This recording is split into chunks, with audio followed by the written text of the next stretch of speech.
It's an exciting day in the Evergreen States for 9-year-old Candy Rogers and all the kids who take part in Campfire Girls. We had a Campfire mint sale every year. It was a big thing. That's what kept Campfire going. March 6, 1959 for Candy Rogers started with school as usual, but she also had the excitement of selling Campfire mints that afternoon. At the end of the day, she picked up 7 boxes of mints, quite an armload with her school books and the mints.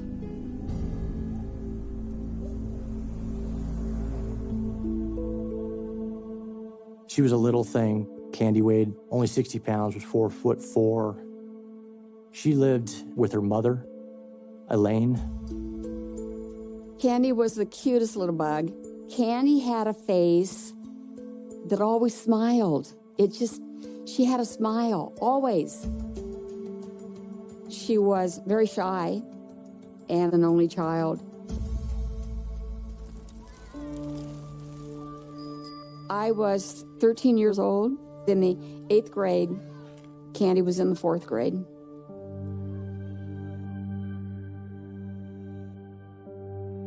Candy loved dolls. My sister and I also, we were doll kids. And we would play dolls, a lot of make-believe, dress up, lots of dress up. It was very girly. Her mother was a school teacher. Candy's dad lived in Oregon. She lived right next door to her grandparents.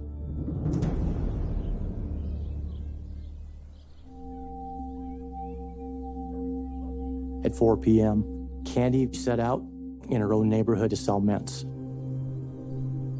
She visited anywhere from 10 to 15 different homes. Candy stayed within 1 or 2 blocks of her own home. She was very energetic. She was a go-getter. The goal was for every Campfire Girl to sell 20 boxes, and Candy wanted to exceed that number. Darkness set in at about 5:45 in Spokane on March 6. When she did not return and it got dark, her grandparents started looking for her. Family members, neighbors, and police quickly got involved. A family member called my Uncle Carl, who was Candy's father. Uncle Carl got in the car and immediately came up, and he never left.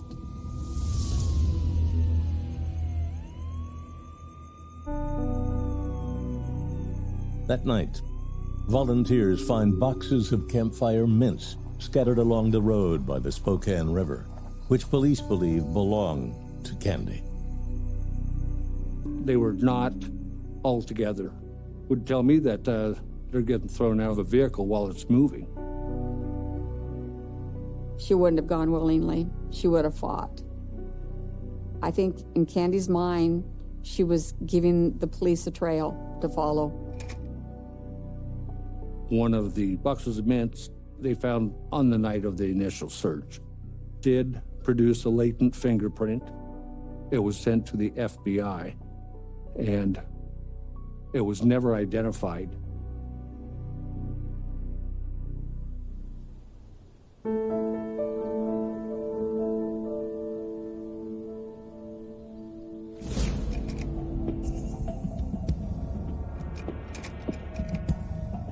When daylight came, people turned out in droves. Postal workers, Marine Corps, airmen, utility workers, police, sheriff, airmen from Fairchild Air Force Base. Every walk of life came and volunteered their time to come look for Candy. Fairchild is to the west of Spokane. It's a pretty sizable Air Force base and has been there for a long time. We also had a National Guard unit just outside of town.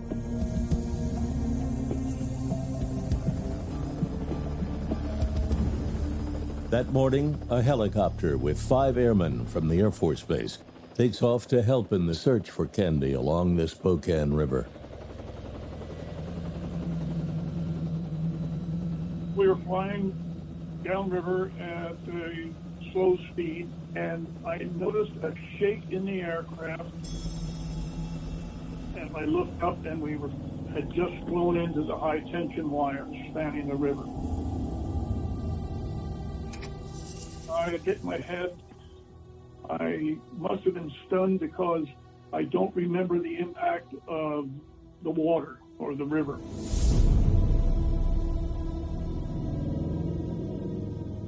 I guess the cold water woke me up.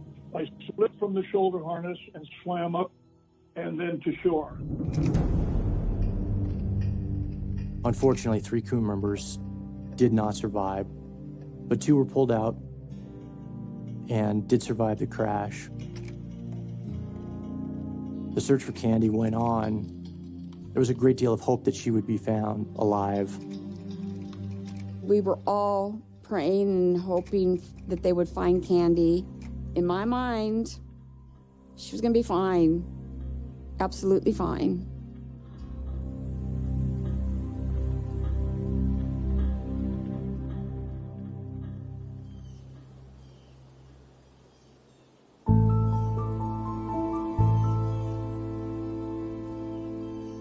The search for Candy continues around the clock.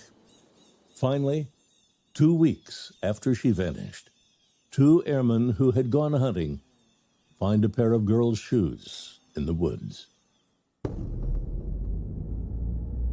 The police met up with those airmen, and they traveled to that site that night, and the shoes were found. Darkness had set in, but preparations were made to begin a search of that area for Candy that morning. Police search the woods, looking for anything that will lead them to Candy Rogers.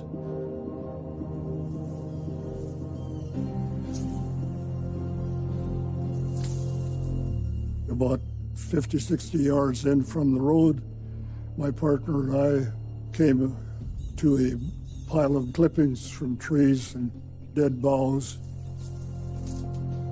As we moved around it, my partner all of a sudden said, "There she is."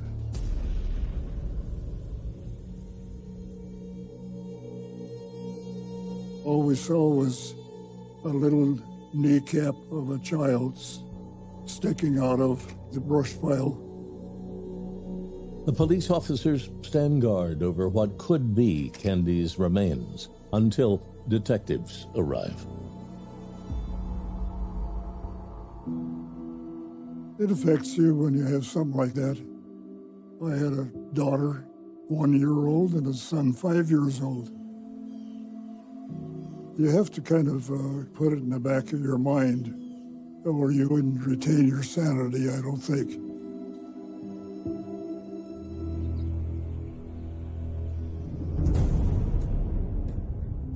When Candy Rogers' body was discovered, everything changes.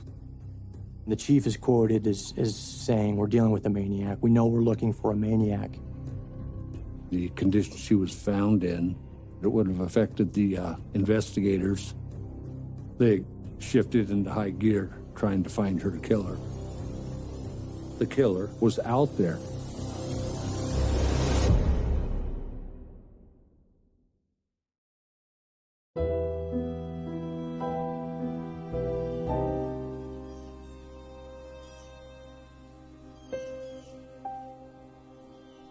When they found Candy, I just remember being devastated.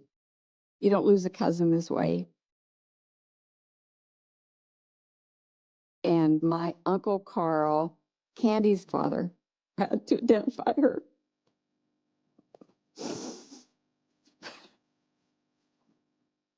After he identified her, he came to my mom's house.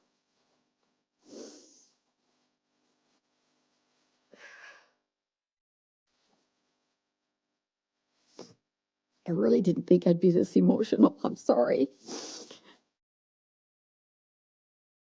I could hear him crying and my mother crying. The killer had done some terrible things to Candy. And my uncle, he couldn't forget it.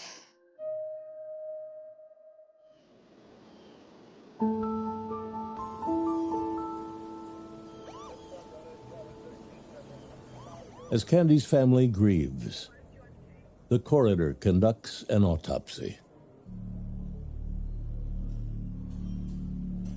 Cause of death was determined to be strangulation. There were obvious signs of sexual assault.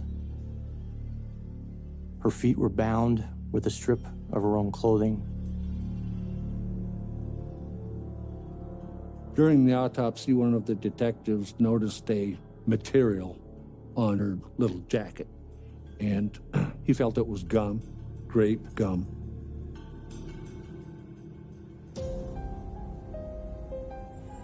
Investigators actually went to stores to identify anyone that tended to like grape gum, but no luck.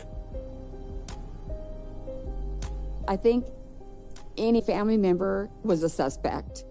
My Uncle Carl, Candy's father, was a suspect. He said it was bad. He said having to go in. But he said, they know I didn't do it. Once the family is ruled out, detectives must widen the pool of possible suspects. A person who was tipped, I want to say by a friend, about a man by the name of Albert Graves, who wanted to kill himself after Candy went missing. And on the day that Candy was found, he actually did kill himself. It was reported that he had a history of what was called inappropriate touching with females. At his home, apparently there were newspaper clippings of Candy's search, and in the trunk of his car, they found bobby pins and a length of rope. It piqued their interest. And for someone to take their own life, that's a big red flag that somebody is experiencing a great deal of guilt, perhaps, over Candy. So they looked into him with some considerable hope. But he's dead. They didn't have any other kind of evidence or any witness to the crime, so they could only take that suspect so far. So they move on. They have to keep following up the other leads.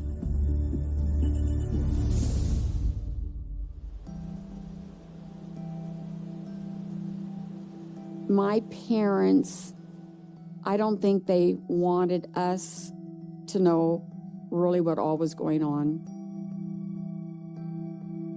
Elaine and Candy were very close. It was a beautiful relationship. She never remarried. She never had any more children. It had to have been very hard on her. Another tip comes in, providing detectives with a strong lead. A career predator whose hunting ground is the same Spokane streets where Candy lived.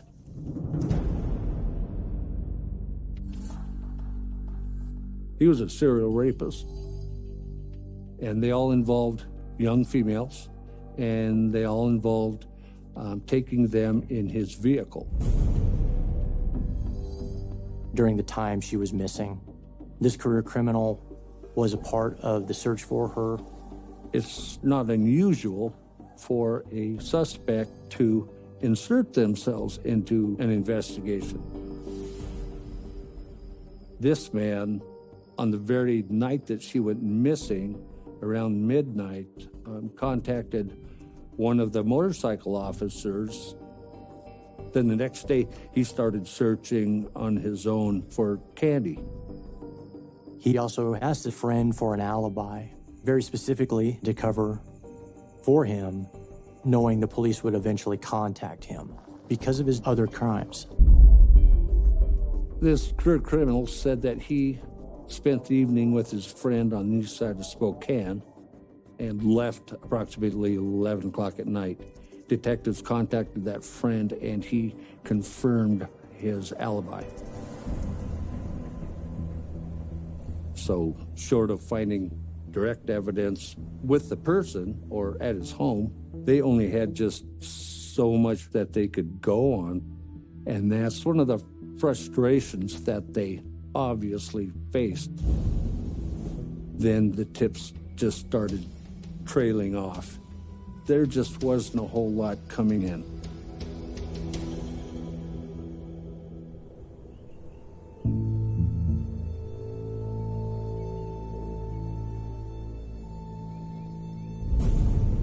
Detectives are coming up empty when, in 1961, a suspect surfaces in the Midwest who once lived in Spokane. A subject by the name of Hugh Morris emerged, and with good reason. He is deemed a serial killer and murdered women across the United States. This included molestation of children. We're dealing with a monster here.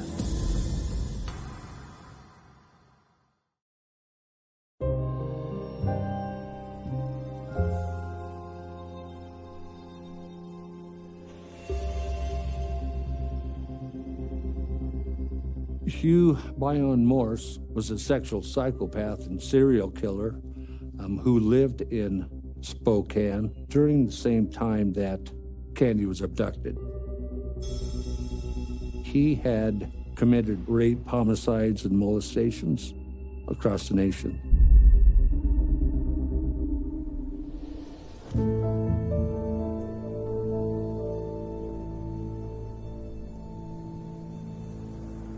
The FBI put out a nationwide warrant for him and swooped in and arrested him.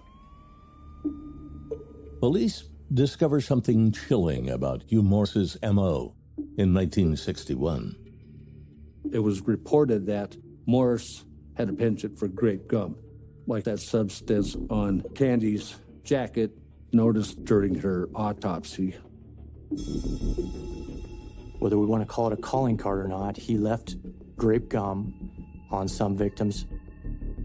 This became a source of hope for the detectives. Morse confessed to the murders, murders of the two women here in Spokane, but he adamantly denied any involvement with Candy Rogers. He would not confess to Candy, and he did volunteer for a polygraph. They gave him 2 polygraph tests, and he passed both.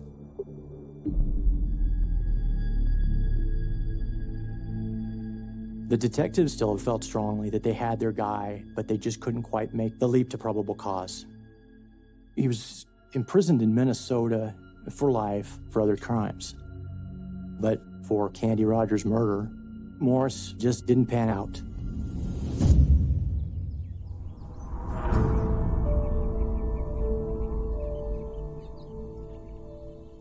A few years after Candy's murder, tragedy strikes her family again. Candy's father, my Uncle Carl, he was a great guy. But he started to drink. And then he wouldn't talk. He'd wake up in the middle of the night crying. And he bought a gun and he killed himself. So that was the third tragedy that happened. First Candy, and then these airmen, and then my uncle kills himself.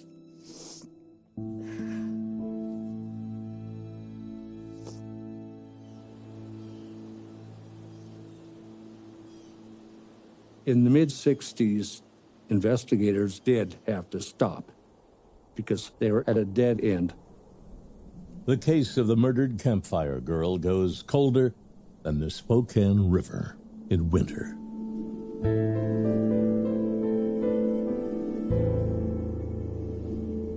Candy's murder haunts her cousin Joanne.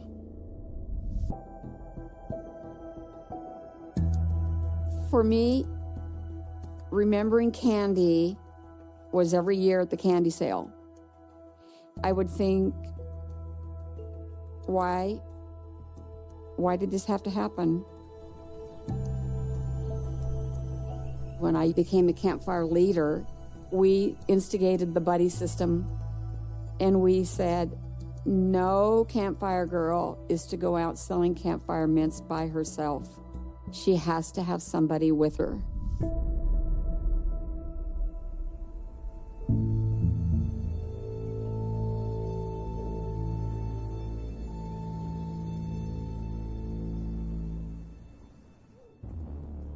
Four decades after the case goes cold, a clue suddenly materializes when police in Oregon match a fingerprint from a stolen car to a print found on a box of Candy's Campfire mints. Police searched the car, and what they found were girls' underwear. So they fingerprinted that car. They found a fingerprint on the rearview mirror. We got a phone call, hey, we have a possible print hit on Candy Rogers' investigation. This caused a great deal of excitement. After so many years, this might be the answer.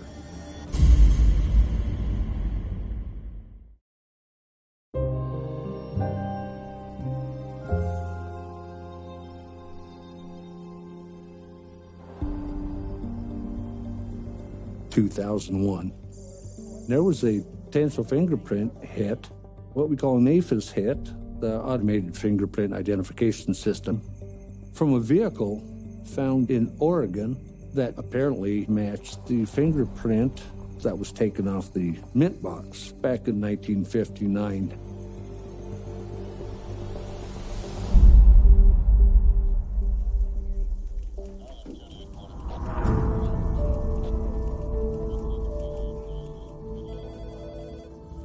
That fingerprint has to be compared 1-to-1 by a fingerprint technician to determine if it's a true match.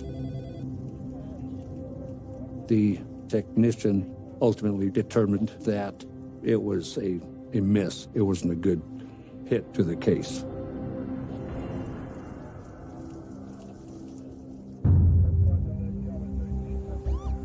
The Oregon lead fizzles. But Candy's case gets new life and a new investigator who takes a fresh look at all the old evidence. She is the first to apply modern DNA to the investigation, determining, does DNA even exist on any of our evidence?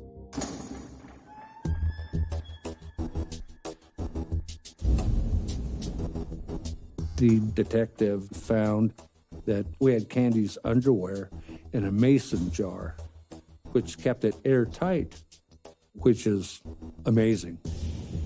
Being in a glass mason jar, this really preserved that DNA evidence. The Washington State Patrol Crime Lab found semen on her underwear and were able to get a strong DNA profile, and that was huge as well. The DNA profile was then uploaded to the CODIS database. The combined DNA index system, and there were never any hits obtained. The DNA profile allows detectives to finally compare the DNA of earlier suspects in Candy's murder. But there's no match.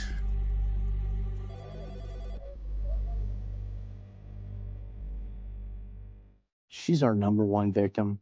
She's this little girl who was so viciously assaulted and murdered and thrown away like trash.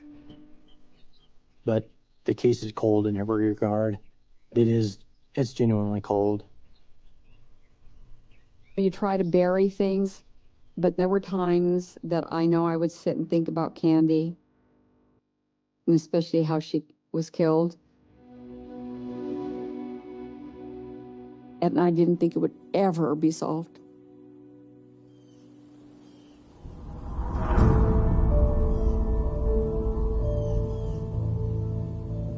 Almost 20 more years pass before another ray of hope appears for detectives, when a new technology called genetic genealogy emerges.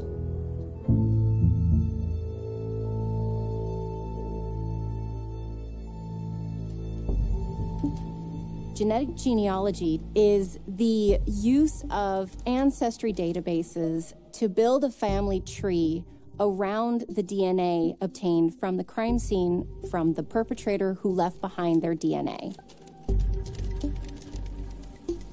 When genetic genealogy does its thing, they come up with this amazing result that puts you right back into a current homicide investigation.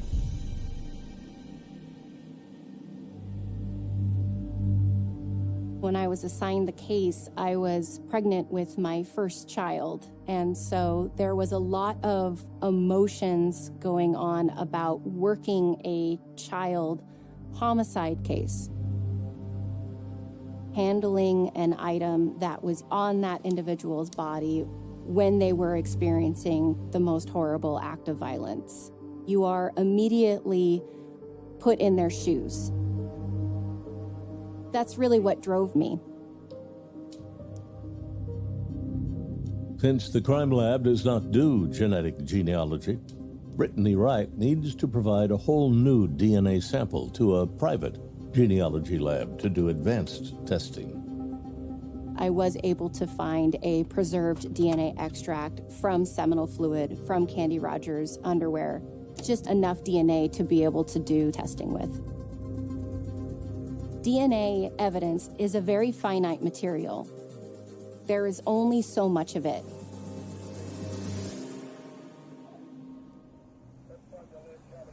I contacted the Spokane Police Department that we had a sample that we could send off. We chose a lab called Parabon because we'd had a success with them the year before. The lab had asked for about what's called 4 nanograms of DNA. If you were to cut a paperclip into 1 billion pieces, I would only need 1 of those billion pieces to get a nanogram. I put the DNA into a separate sterile tube. I packaged that into a cooler with ice packs and put that inside a box. I then shipped that through the mail to the lab.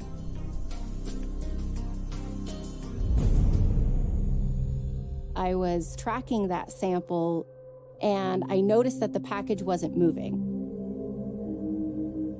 Something happened and it was crushed beyond belief. The DNA evidence had leaked out. I was completely and utterly devastated.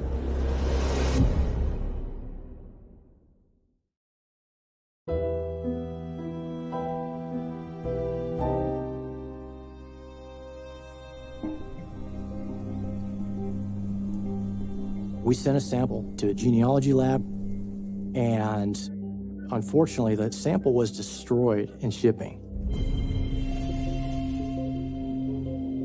There was only 6 nanograms left. But I decided at that point to double down, and I felt like this could still absolutely get solved.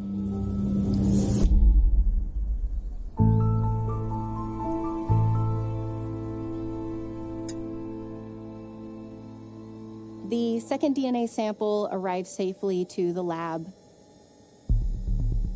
but the sample was too far degraded for them to be able to get any usable information. At that moment, I felt like the technology hadn't advanced enough to be able to work a DNA sample as challenging as this.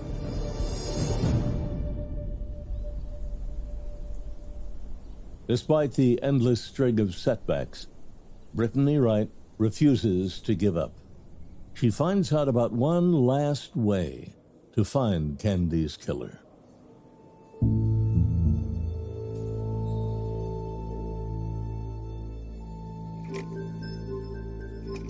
A lab called Othram was offering a type of technology that could handle degraded DNA samples called whole genome sequencing. It could better handle those tiny fragments of DNA that had broken down over time. I asked Sergeant Storment if he was willing to send this little bit of DNA that we had left in the case to try one more time with Othram Labs.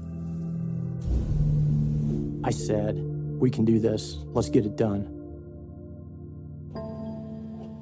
The sample was sent off to Othram in March of 2021.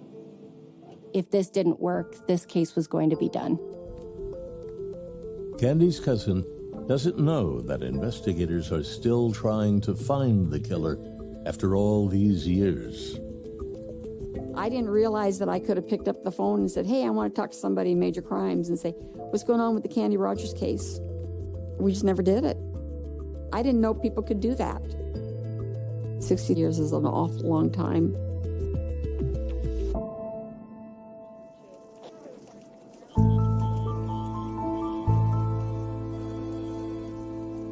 September 2021, neither Sergeant Storment or I had heard anything from Othram. It's Labor Day weekend, and my phone starts coming to life. I know this is Othram calling about Candy Rogers. They have somebody in mind, or at least a family. We at least have a name. I don't think I'm a very excitable person, but that was incredible. I've never had a phone call like that in my life. It came out of nowhere. Both Sergeant Storment and I were in complete disbelief.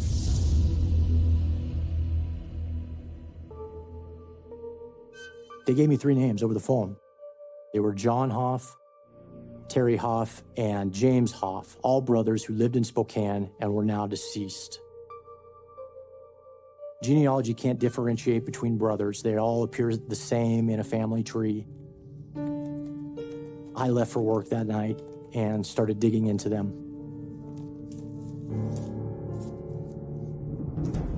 I very strongly suspected one of them of having raped and killed Candy Rogers.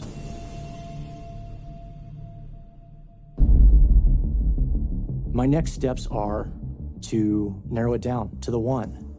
And I want to do that through DNA. They're all 3 dead. John Ray Hoff appears to be the only one with any children.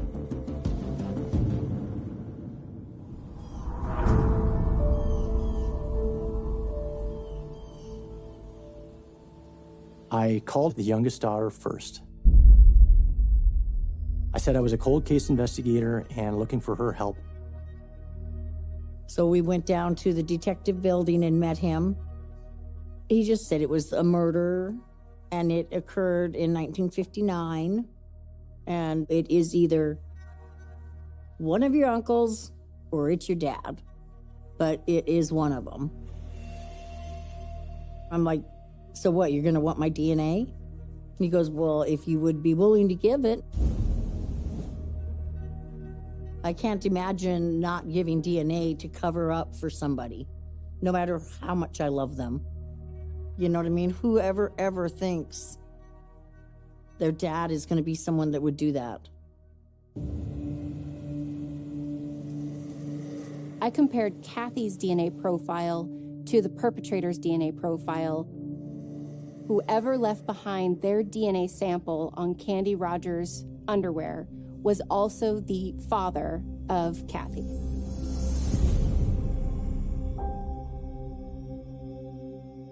John Ray Hoff had a petty juvenile record. He enlisted early in the U.S. Army at the age of 17.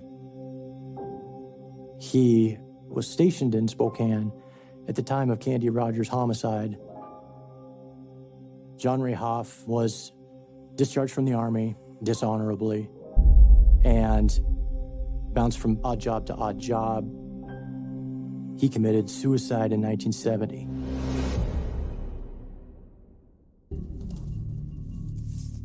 All signs point to John Ray Hoff. But there is a huge question hanging over the case. And the question is, who is Kathy's biological father? Kathy's mother had an affair while her husband was in Korea. The affair added uncertainty to the question of whether or not John Hoff was truly her biological father. So, the only way to resolve this is to exhume John Ray Hoff.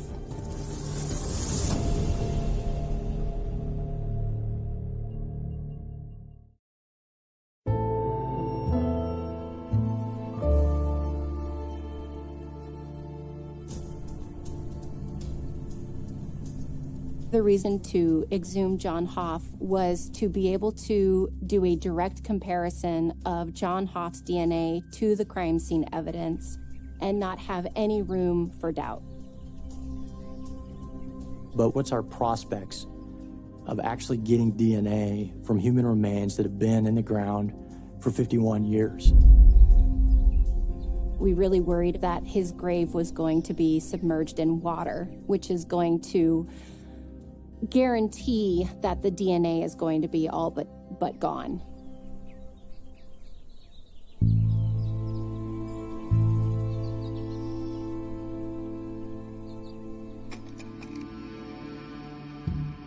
They got to work digging the grave and opening the cement vault.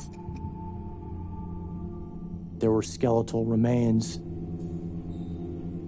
But there was absolutely no usable DNA.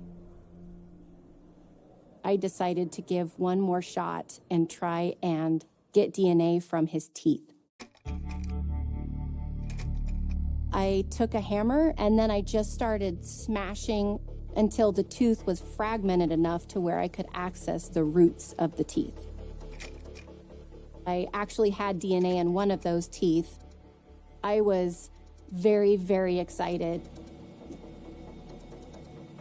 I ran that sample overnight. When I got to work, I ran to my computer and I opened up the software that analyzes the DNA profiles. It's October 1st of 2021. Brittany calls and says, "That's it. It's him."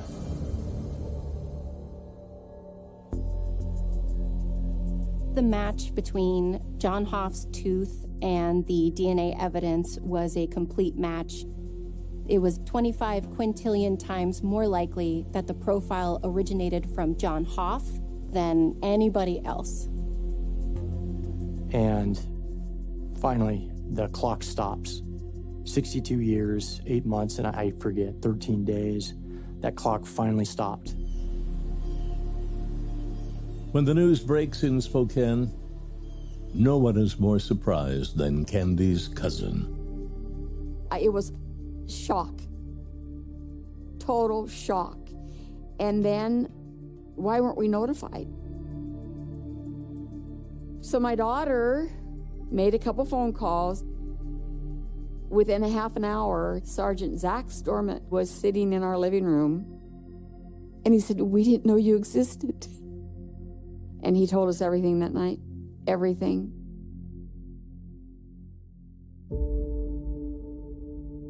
I wanted people to know what my dad did. There's no making him pay for it. There's no punishment.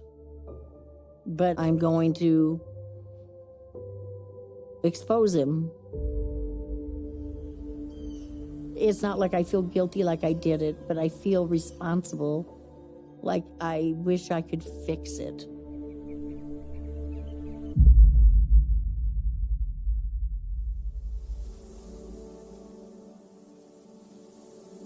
I imagine Candy as a bright, bubbly, carefree kid who was living in a world without fear and only hope, where simple things made you happy and there really was nothing to worry about. I don't feel there's ever justice in a case like this. I don't. Mm-mm. And closure will never happen, because what would she have been? What could she have done? She might have been a doctor. She could have been a great scientist. We'll never know that. She's with God. She's in a safe place. Nobody's going to hurt her.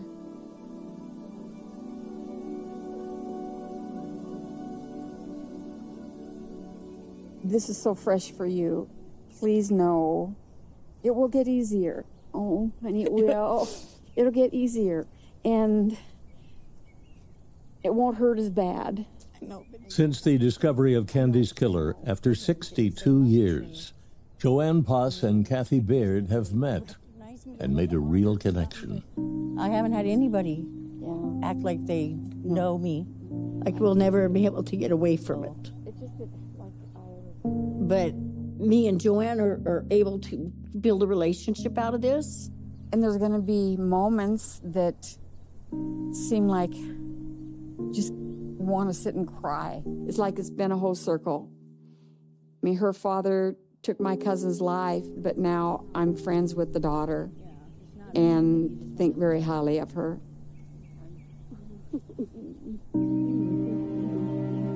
We need to take care of each other. Good overcomes evil.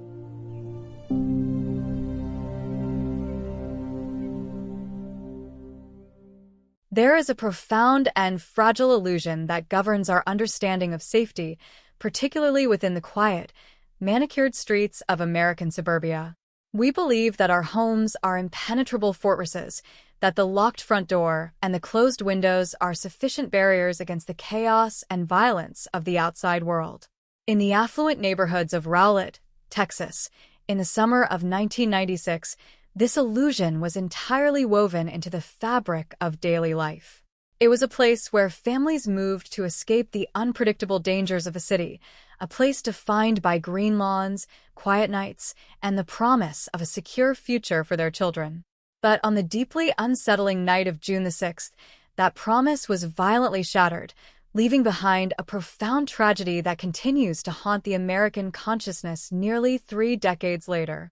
This is the story of the Routier family, a narrative that begins with the unimaginable slaughter of 2 young boys and spirals into one of the most polarizing, debated, and complex criminal cases in modern judicial history. At the center of this tragedy are 2 innocent children, Devin, who is just 6 years old, and his younger brother Damon, aged 5. They were at an age where the world is still a place of wonder, where superheroes and toys define the boundaries of reality, and where a mother and father are the ultimate protectors against any conceivable harm. Their lives were extinguished in a matter of moments in the place they should have been most secure, their own home. The sheer brutality of their passing stands in stark contrast to the innocence of their youth, creating a lingering sorrow that forms the undeniable core of this investigation. No matter how convoluted the evidence becomes, no matter how fiercely the legal battles rage regarding guilt and innocence, the irrefutable tragedy is that Devin and Damon were deprived of their futures in a terrifying act of violence in the dead of night. The nightmare entered the public record through a frantic, desperate emergency phone call made in the early hours of that June morning.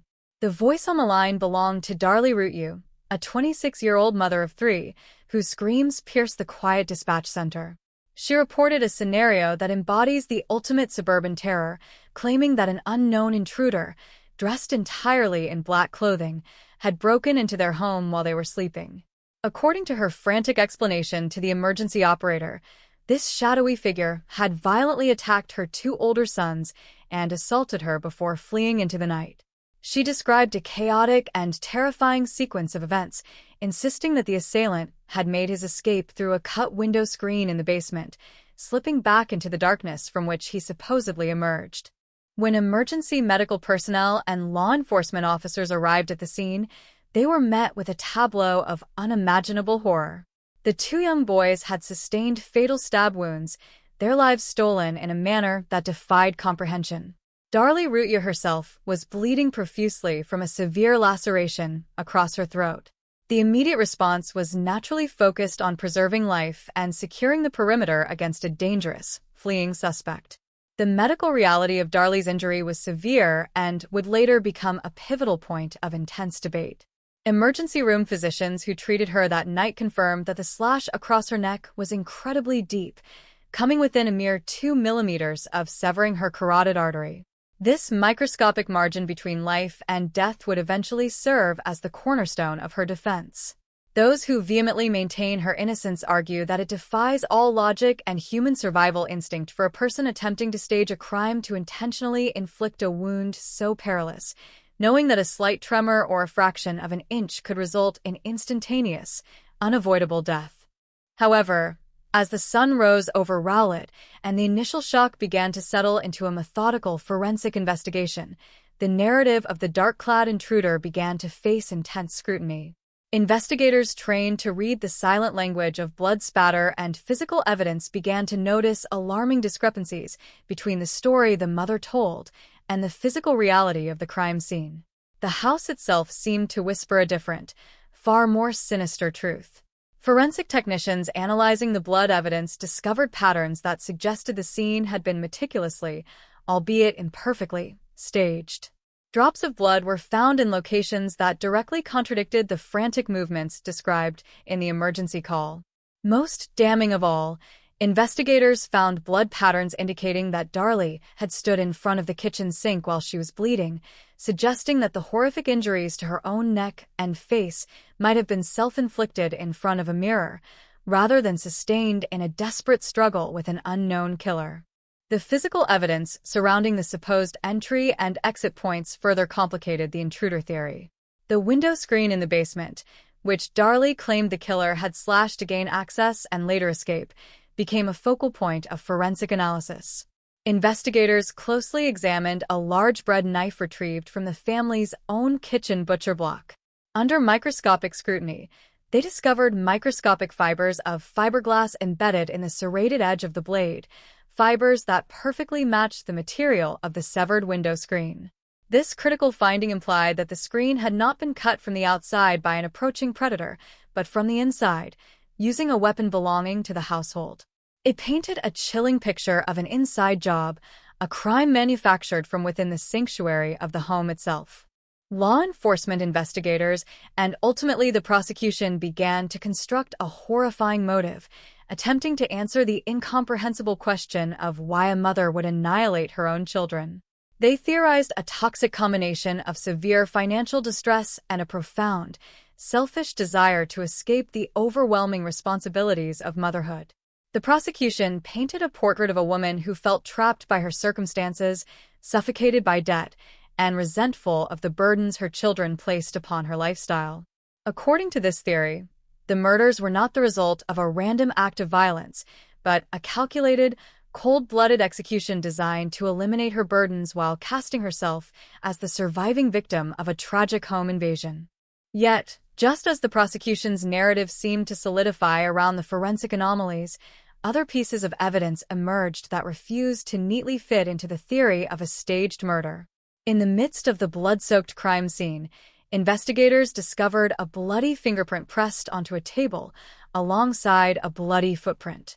These critical pieces of physical evidence were rigorously tested, but they did not match Darlie, her husband, the deceased children, or any of the emergency medical technicians and police officers who had responded to the scene that night.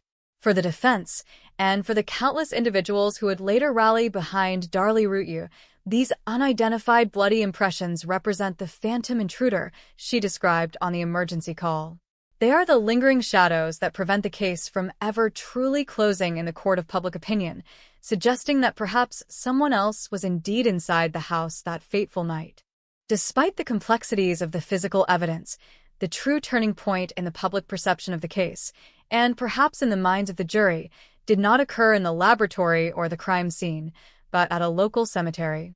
Just days after the brutal murders, local news cameras captured a scene that would irreparably damage Darlie Routier's image and seal her fate in the eyes of many.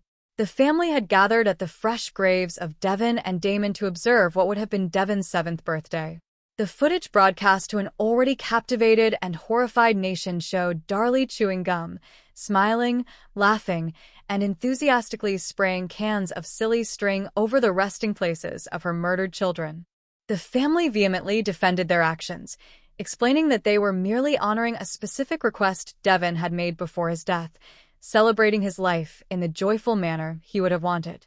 They argued that grief manifests in unpredictable ways, and that their private moment of remembrance was brutally mischaracterized by the media. However, the visual impact of the video was utterly devastating. To the general public, the prosecutors, and eventually the jury, the footage did not show a grieving, traumatized mother who had just survived a horrific attack and lost her 2 young boys. Instead, it was interpreted as the ultimate unmasking of a cold-blooded, remorseless killer, a woman who could casually celebrate over the graves of the children she had just slaughtered. The silly string video became the emotional anchor of the prosecution's case, overriding the technical debates about blood spatter and unidentified fingerprints, and solidifying a narrative of unimaginable maternal betrayal. The culmination of these conflicting narratives resulted in a swift and severe judgment. In 1997, Darlie Routier was convicted of capital murder and subsequently sentenced to death. She was transferred to the Texas death row, a bleak and unforgiving environment where she has remained for nearly 3 decades. As the years have turned into decades, the world outside has moved on. Technology has advanced, and yet she sits in a small cell, steadfastly maintaining her absolute innocence. She has never wavered from her original account of the dark-clad intruder, insisting that the legal system failed her and her children. Today, her case stands as a monument to the complexities and potential fallibilities of the criminal justice system. Dedicated legal teams and organizations, most notably the Innocence Project, have taken up her cause, waging a relentless, decades-long battle through the appellate courts. Their primary objective has been to secure comprehensive DNA testing using modern, advanced techniques on evidence that was either ignored or beyond the capabilities of forensic science in 1996. They argue that the unidentified bloody fingerprint, the footprint, and other crucial items from the crime scene hold the key to finally unmasking the true killer and exonerating a woman who has spent half her life awaiting execution for a crime she did not commit. The story of the Rowlett murders remains a deeply unsettling paradox. It forces us to confront the terrifying possibility that either a mother is capable of flawlessly staging the brutal execution of her own children for personal gain, or that the justice system is capable of ignoring overwhelming physical evidence of an intruder, condemning a grieving, severely injured woman to death while the real murderer walks free. As we delve deeper into the intricate details of the investigation, the trial, and the agonizing aftermath, we must navigate a labyrinth of contradictory facts, unreliable memories, and profound emotional biases. The only absolute certainty in this agonizing narrative is that Devin and Damon Routier were deprived of their lives in the darkest hours of the night, and that the search for the definitive truth of what happened in that suburban home is far from over. The mid-90s were a specific era of American culture, a time characterized by a strong economy that often encouraged conspicuous consumption and a deep-seated belief in continuous upward mobility. Let us trace the geography of this specific tragedy. Rowlett, Texas, in the summer of 1996, was the quintessential embodiment of the modern American dream, a place where success was frequently measured by the square footage of a home and the pristine condition of a front lawn. Situated just a short drive from the bustling, chaotic center of Dallas, Rowlett served as a sanctuary for upwardly mobile families seeking refuge from the noise and unpredictability of the big city. It was a community meticulously designed for comfort and predictability, characterized by winding streets, newly constructed subdivisions, and an overwhelming sense of communal security. In this environment, neighbors generally knew each other by name, children rode their bicycles on the sidewalks until the streetlights flickered on, and the most pressing concerns were typically related to property values and school district boundaries. The Routier family's residence on Eagle Drive fits seamlessly into this picturesque landscape. Their 2-story home, with its expansive windows and welcoming facade, stood as a tangible monument to their hard work and their aspirations. It projected an image of stability, prosperity, and familial harmony, an image that was crucial in a neighborhood where outward appearances often dictated social standing. This was a place where violent tragedy was something that happened on the evening news, a distant phenomenon that belonged to other people in other places, completely divorced from the insulated reality of suburban Texas. Within the walls of this seemingly perfect home lived the true victims of this impending nightmare, 6-year-old Devin and 5-year-old Damon. To understand the profound depth of the tragedy, one must first recognize the absolute innocence and boundless potential that these two young boys represented. At their ages, the world is not a place of malice or deception. It is a vast, unmapped territory waiting to be explored, filled with backyard adventures, favorite toys, and the comforting predictability of childhood routines. Devin, the older brother, was stepping into the formative years of his life, a time characterized by a growing awareness of the world around him, the formation of early friendships, and the development of his own unique personality. He was a child who loved the simple joys of life, possessing an energy and curiosity that illuminated the household. Damon, only a year younger, looked up to his older brother with the fierce loyalty and admiration that defines sibling relationships at that tender age. Together, they formed an inseparable pair, their lives intertwined through shared games, shared secrets, and shared laughter. They were the heartbeat of the home, their presence bringing a chaotic but essential vitality to the meticulously decorated rooms. The boys were completely reliant on the adults in their lives to protect them from harm, to provide a safe harbor against any conceivable threat. Their understanding of danger was limited to scraped knees and the occasional nightmare, easily remedied by a comforting word or a bandage from their mother. They had no capacity to comprehend the complex, dark undercurrents that can sometimes poison the adult world. Their innocence was absolute, a fragile state of grace that made their eventual fate all the more incomprehensible and horrific. When we consider the victims of violent crime, especially young children, it is crucial to remember them not merely as names on a police report or subjects of a sterile forensic analysis, but as vibrant, living beings who were robbed of their fundamental right to grow, to learn, and to experience the vast possibilities of a full life. The loss of Devin and Damon was not just a catastrophic loss for the Routier family, but an extinguishing of two bright lights, a permanent void created by an act of unfathomable cruelty that would soon shock the entire nation. The architects of the boys' world were their parents, Darren and Darlie Routier. To the casual observer, they were the portrait of a successful, modern couple who had managed to conquer the challenges of early adulthood and secure a comfortable place in the affluent suburbs. They had built a life that many aspired to, seemingly enjoying the fruits of their entrepreneurial endeavors. Darren ran a moderately successful business testing circuit boards, a venture that had provided the family with a steady stream of income and allowed them to indulge in the trappings of a luxurious lifestyle.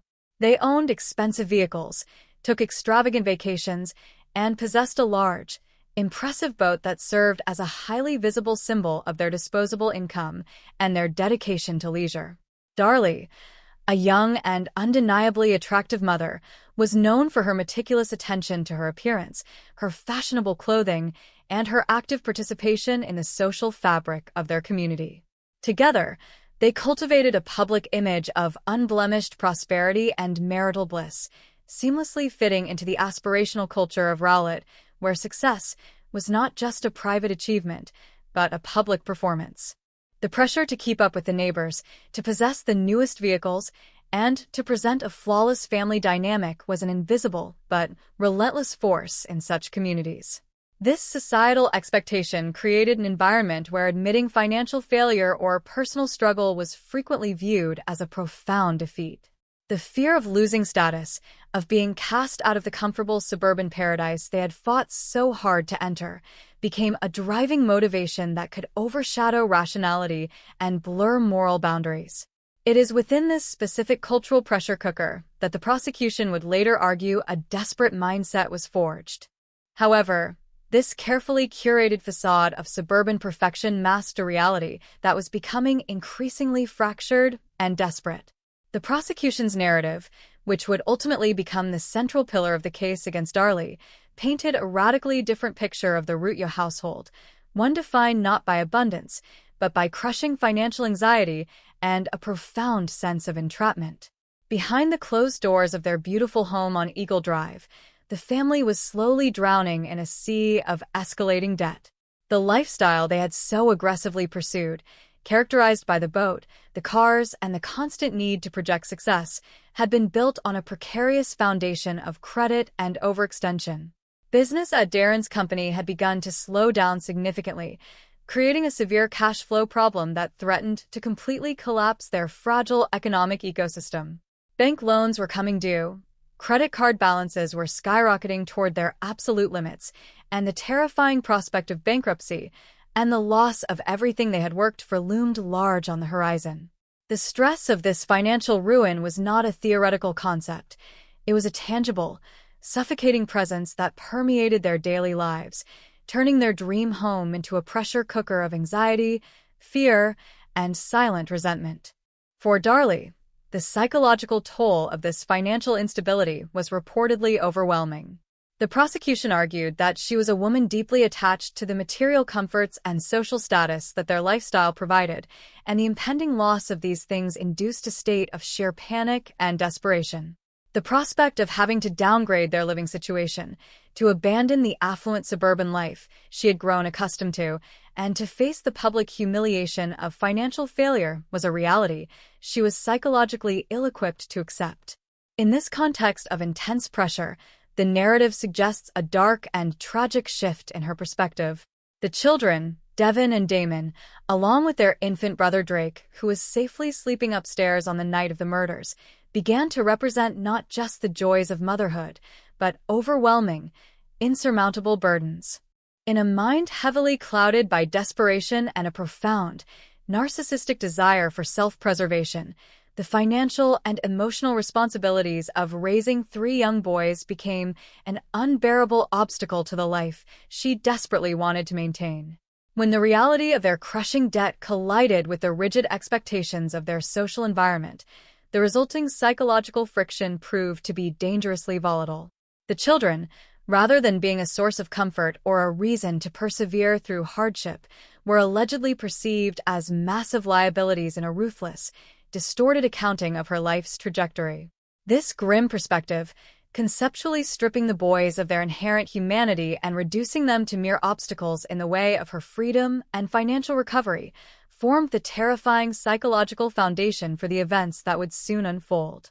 The prosecution's theory, as shocking and chilling as it remains, posits that Darlie's overwhelming desire to escape her mounting problems metastasized into an unthinkable, horrific plan. According to this perspective, her actions were ultimately driven by a profound selfishness, a tragic inability to prioritize the lives and well-being of her own children over her desperate need to alleviate her miserable circumstances.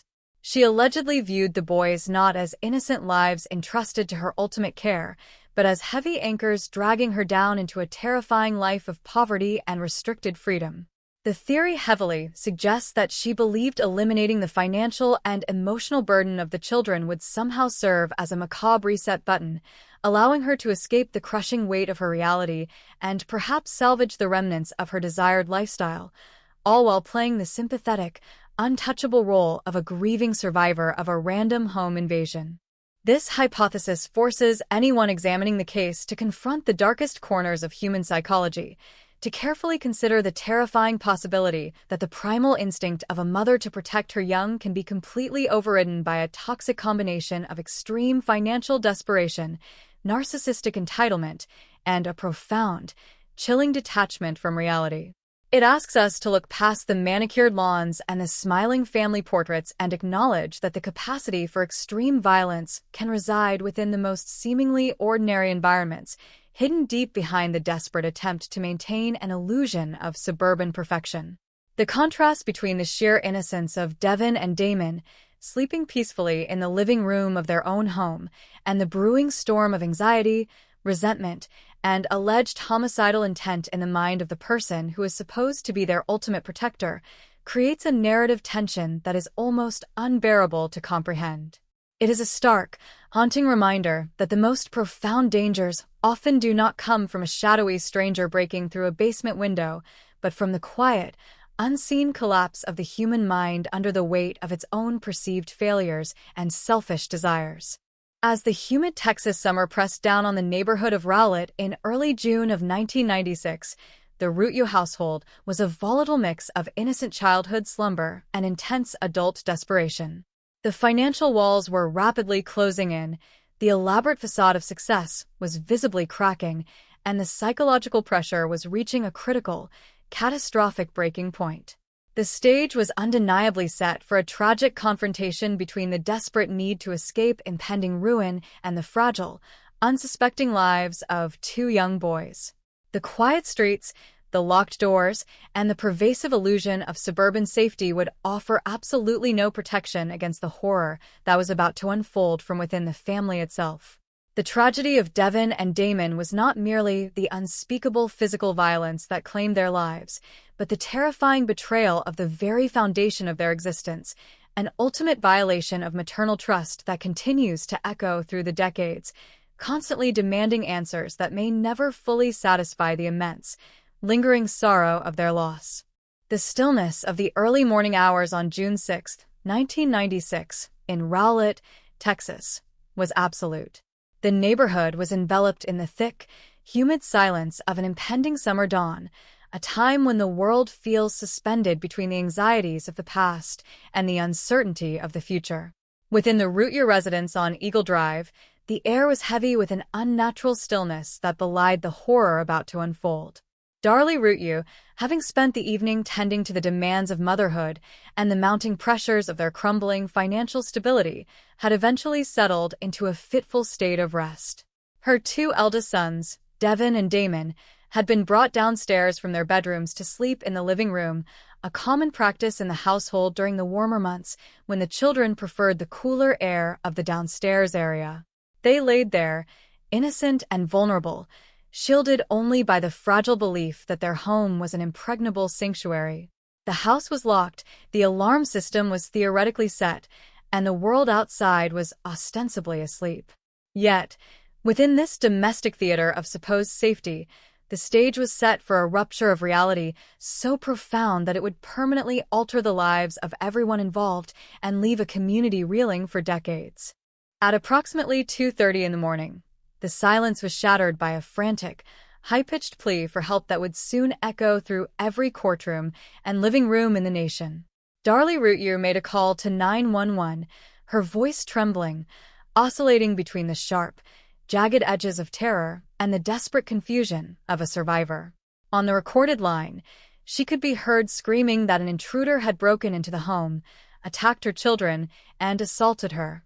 Her account of the incident was chilling in its specificity and terrifying in its implications. She described waking up to the sensation of being struck, only to realize that an intruder, a man clad entirely in black, was looming over her, delivering blows and wounds that she would later claim were intended to end her life. The narrative she provided was one of a nightmare turned into a physical reality, a story of a predatory stranger who had breached their home, inflicted unimaginable violence upon her innocent boys, and then vanished into the darkness as quickly as he had appeared. When the first responders arrived, they were thrust into a scene that defied coherent explanation, a landscape of blood, trauma, and confusion. Police officers and emergency medical technicians stepped into a living room that had been transformed into a site of violent struggle. The gravity of the situation was immediate and overwhelming. Devin and Damon lay on the floor, their young lives extinguished by a series of vicious, targeted wounds that spoke to an intensity of rage or a clinical cold-bloodedness. The blood spatter, the scattered remnants of a life once filled with the mundane activities of childhood, and the palpable presence of death created an atmosphere that was almost suffocating. The officers, trained to maintain composure and perform their duties under extreme stress, were faced with the impossible task of securing the scene while simultaneously confronting the raw, visceral aftermath of a double homicide. Darlie herself was clearly injured, her neck bearing a deep, jagged laceration that required immediate medical intervention. Her demeanor, as observed by those first on the scene, was described as a complex mixture of shock, confusion, and an intense focus on the chaos surrounding her. She provided details to the investigators through breaths that were strained by her injuries, describing the intruder's escape. According to her statement, after the assailant had finished his attack, he had fled through the utility room and exited the house through a window in the garage, leaving behind a screen that had been sliced open to facilitate his departure. This detail became the primary vector for the investigation's initial direction. The image of the shadowy figure retreating into the night, leaving the broken family behind in the wreckage of their home, was the narrative foundation upon which Darlie built her defense, a foundation that law enforcement would begin to disassemble with agonizing precision in the days and weeks to come. The incident was not merely a crime, it was a total collapse of the domestic order. The investigators, who were tasked with reconstructing the events of that night, found themselves navigating a maze of contradictory signals. On one hand, there was the presence of a wounded, distraught mother claiming to be a victim of a vicious home invasion. On the other hand, there were the physical inconsistencies of the scene itself, the subtle but damning patterns of blood that did not align with a desperate struggle against an unknown attacker. The investigators moved with a quiet, systematic rigor, documenting every drop of blood, every misplaced object, and every anomaly that could shed light on the truth of what transpired during those dark, early hours. They were looking for the silent witnesses, the spatter patterns on the sofa, the trail of blood leading to the kitchen, and the specific nature of the wounds inflicted on the children. The process of the investigation was a methodical dismantling of the intruder theory. Every piece of physical evidence was subjected to a level of scrutiny that would eventually force the entire narrative of the home invasion to be reconsidered. The focus shifted from the external threat of a stranger to the internal reality of the household. As the sun rose on that June morning, it illuminated a reality that was fundamentally different from the one Darlie had described. The scene did not look like the aftermath of a defensive struggle. It looked like a controlled, staged environment. The investigators noted that the blood drops appeared to fall in a way that suggested the perpetrator was stationary rather than actively moving during a fight. Furthermore, the blood found on the floor did not follow the trajectory that would be expected in a dynamic, high-stakes battle between a mother and an intruder. It was a static, haunting puzzle, one that demanded a new interpretation of the events of the night. The emotional climate during these initial hours was saturated with tension. The surviving family members, Darren and Darlie, were subjected to questioning that sought to bridge the gap between their account and the evidence at hand.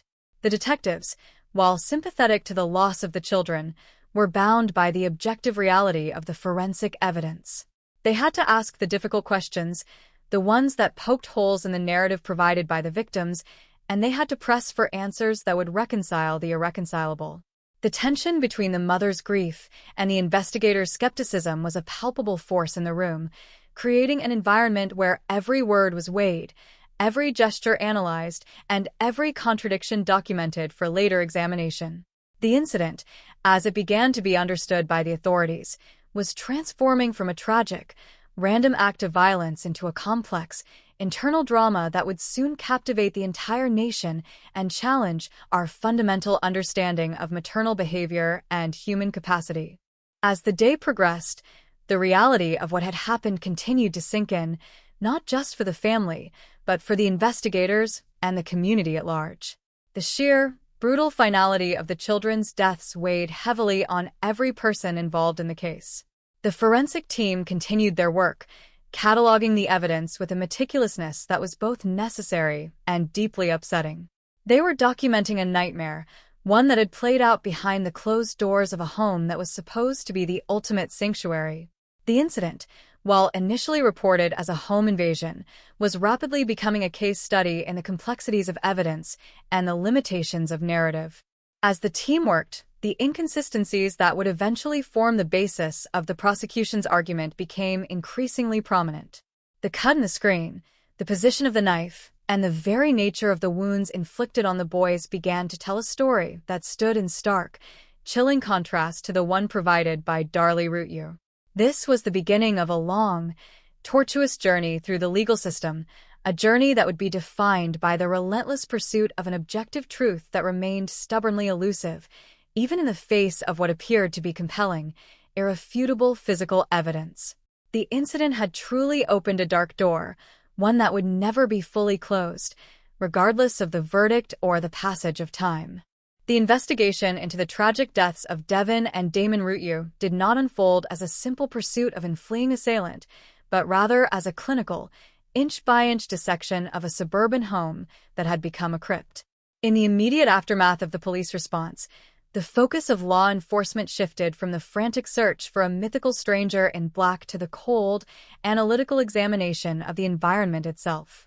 The detectives and forensic specialists, accustomed to the standard patterns of violent crime, were confronted with a scene that fundamentally defied the narrative provided by the surviving mother. As they moved through the residence on Eagle Drive, the house began to speak a language of its own, a language written in the silent, crimson vocabulary of blood spatter, structural anomalies, and minute physical traces that would eventually form the architecture of the prosecution's case. The investigation was not merely a collection of facts.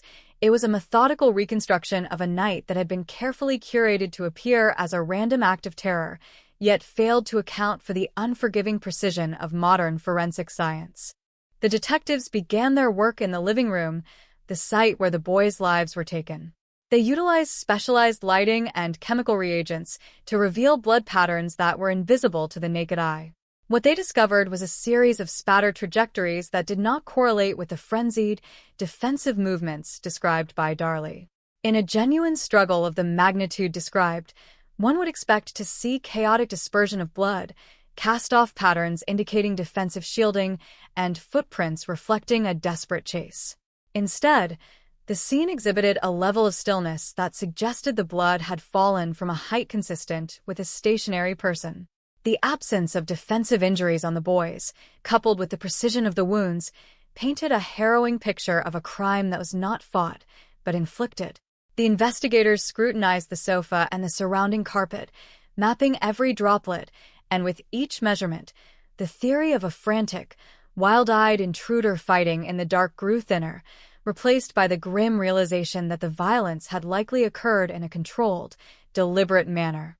The attention of the investigation then turned toward the kitchen, which became a focal point of intense forensic scrutiny.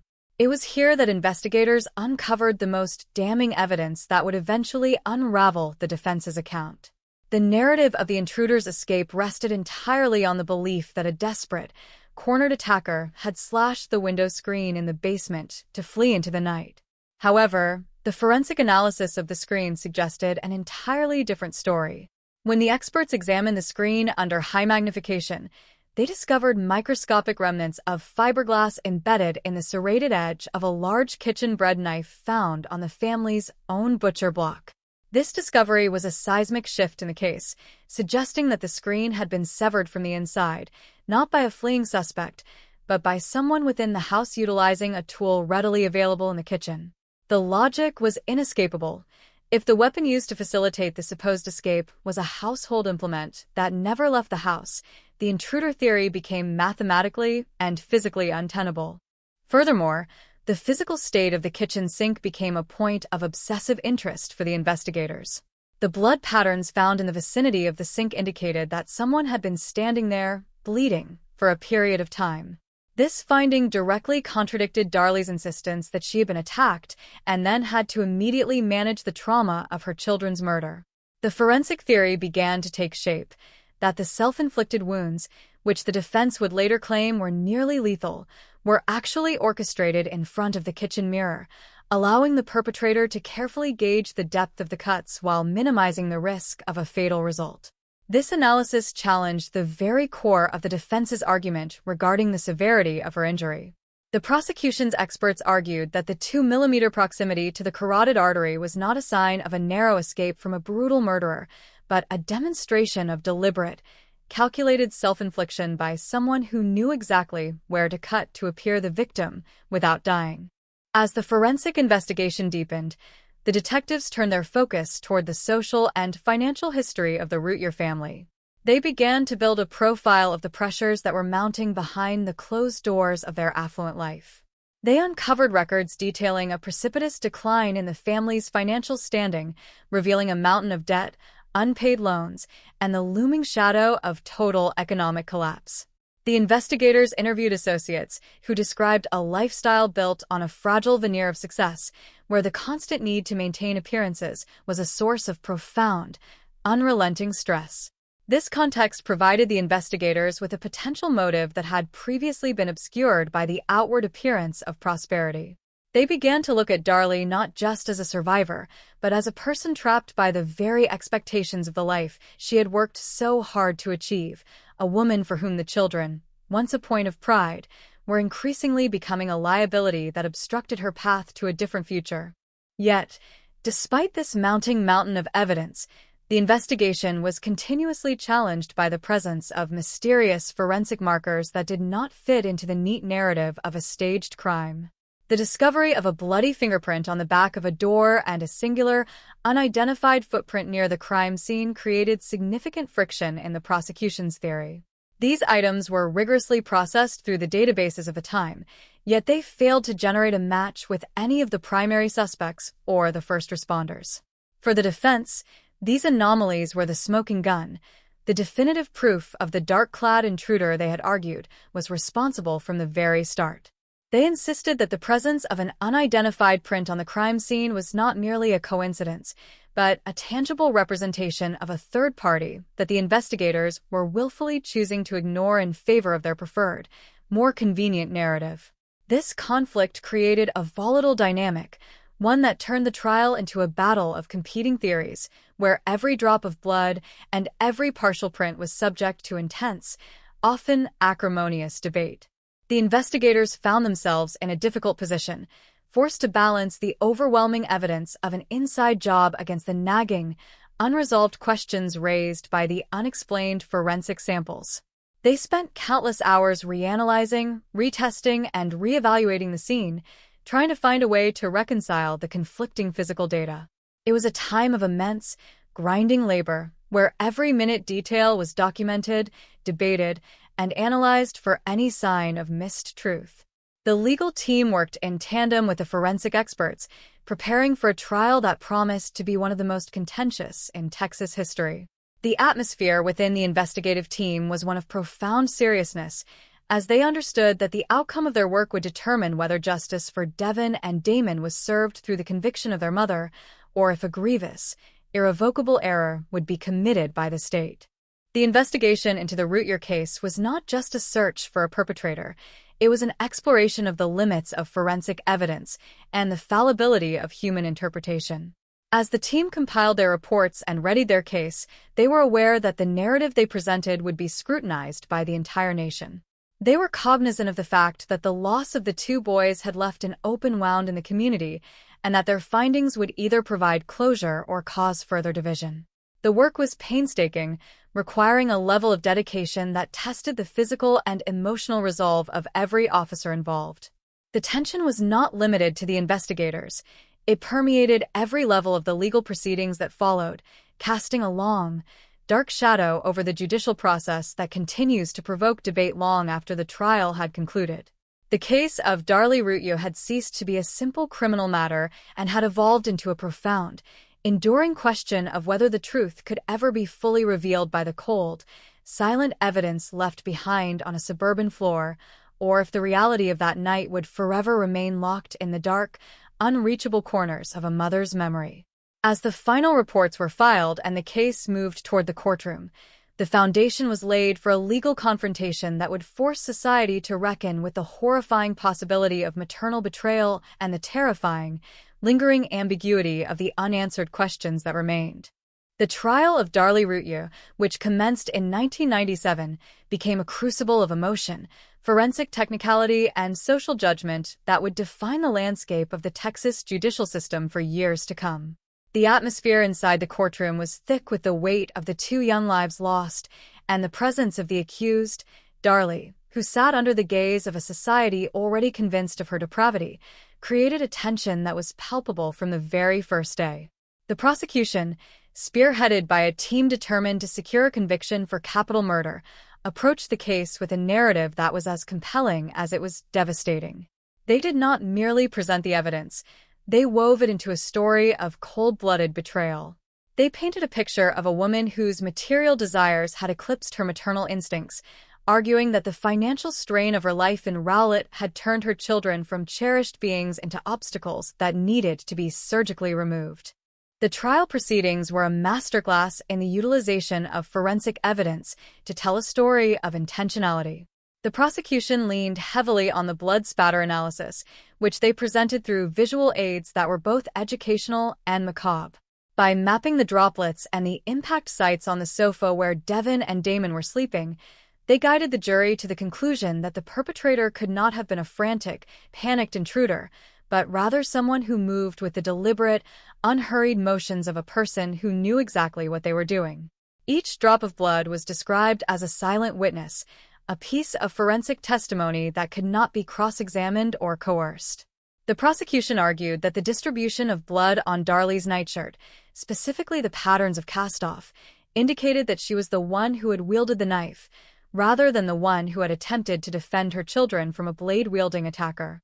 This became the centerpiece of the prosecution's argument, a bridge that linked the physical evidence to the theory of a staged home invasion. However, the trial was not without its moments of intense, visceral conflict. The most explosive piece of evidence, and the one that would haunt the defendant's legacy until this day, was the introduction of the infamous silly string video. As the footage played in the courtroom, the grainy, erratic images of a woman laughing, chewing gum, and spraying colored streamers over the fresh graves of her two young sons, the entire energy in the room shifted. To the jury, the defense's explanation of the event as an attempt to honor a 7-year-old's final wishes fell on deaf ears. The optics of the video were devastatingly simple and utterly impossible to reconcile with the image of a grieving mother. It was this visual, more than any complex forensic graph or expert witness testimony, that solidified the image of Darlie Routier in the minds of the jurors. It served as the emotional validation of the prosecution's theory that this was not a woman in the depths of post-traumatic despair, but a woman who was liberated, a woman who viewed the tragedy as a resolution to her life's burdens. The defense, led by attorneys who understood the immense uphill battle they were fighting, attempted to reframe the narrative by emphasizing the physical evidence that simply did not square with the state's theory. They placed a significant amount of weight on the unidentified bloody fingerprint and the lone footprint found at the scene. These were presented to the jury as the physical remnants of the phantom intruder, the evidence that the prosecution had conveniently chosen to ignore because it did not fit their preordained outcome. They called expert witnesses who disputed the prosecution's interpretation of the blood spatter, arguing that the interpretation was subjective and failed to account for the chaotic nature of the actual event. They also focused heavily on the severity of Darlie's own injury, the 2mm slice that had missed her carotid artery by a fraction of an inch. Their argument was an appeal to human logic and survival instinct. No human, they posited, would deliberately inflict a wound that came so perilously close to death, knowing that a single slip could result in their own demise. They attempted to humanize Darlie, portraying her not as a monster, but as a victim of a system that was eager to find a villain in a tragedy that had no simple explanation. The courtroom became a theater of dueling experts, where the objective truth seemed to be constantly shifting under the pressure of persuasive advocacy. The jury, comprised of ordinary citizens tasked with the impossible, listened as the prosecution argued that the bread knife and the cut screen were the definitive markers of a staged event. They countered the defense's argument about the intruder by suggesting that the unidentified print and footprint were likely the result of the chaos of the emergency response, or potentially irrelevant to the actual murder. The trial lasted for weeks, during which the intimate details of the Routiers' financial struggle, their personal lives, and their marital dynamics were laid bare for public consumption. The jury heard testimony about debt, about the pressure of maintaining a high-end lifestyle, and about the moments of resentment that can fester in a marriage under financial duress. The prosecution successfully framed these details as the motive, turning the family's pursuit of the American dream into a backdrop for a nightmare of greed and cold-blooded murder. When the time came for closing arguments, the prosecution's voice was the loudest and most resonant. They focused on the silence of the children, the finality of their deaths, and the perceived coldness of the mother. They urged the jury to see past the tears, the protestations of innocence, and the complex legal arguments, asking them to look at the undeniable reality of the blood on the floor and the calculated nature of the scene. The defense's closing was a desperate plea for reason, cautioning the jury against the trap of emotional judgment and the dangers of convicting based on appearances rather than incontrovertible, undeniable proof. They warned that the state's case was built on a foundation of speculation and selective interpretation, and that a conviction would be a grave miscarriage of justice that would leave a real murderer at large. The deliberation period was relatively brief, a reflection of the profound emotional impact that the evidence, particularly the silly string video, had exerted on the jurors. When they returned with the verdict of guilty for capital murder, the air in the courtroom felt almost electric with finality. The pronouncement was not just the conclusion of a trial, but the end of a long, arduous process that had stripped away the facade of the Routier family and left behind a stark, cold reality. Darlie Routier was subsequently sentenced to death, a judgment that was met with a mixture of relief and persistent, lingering unease. The sentence was the ultimate societal response to the crime of which she was convicted, an act that sought to balance the scales of justice for the lives of Devin and Damon. However, the conclusion of the trial did not provide the closure that many had hoped for. The conviction of Darlie Routier, while decisive in the eyes of the law, did not silence the questions that remained hanging in the air. The trial had succeeded in establishing a legal reality, but it had not necessarily arrived at the absolute truth of what happened on that night on Eagle Drive.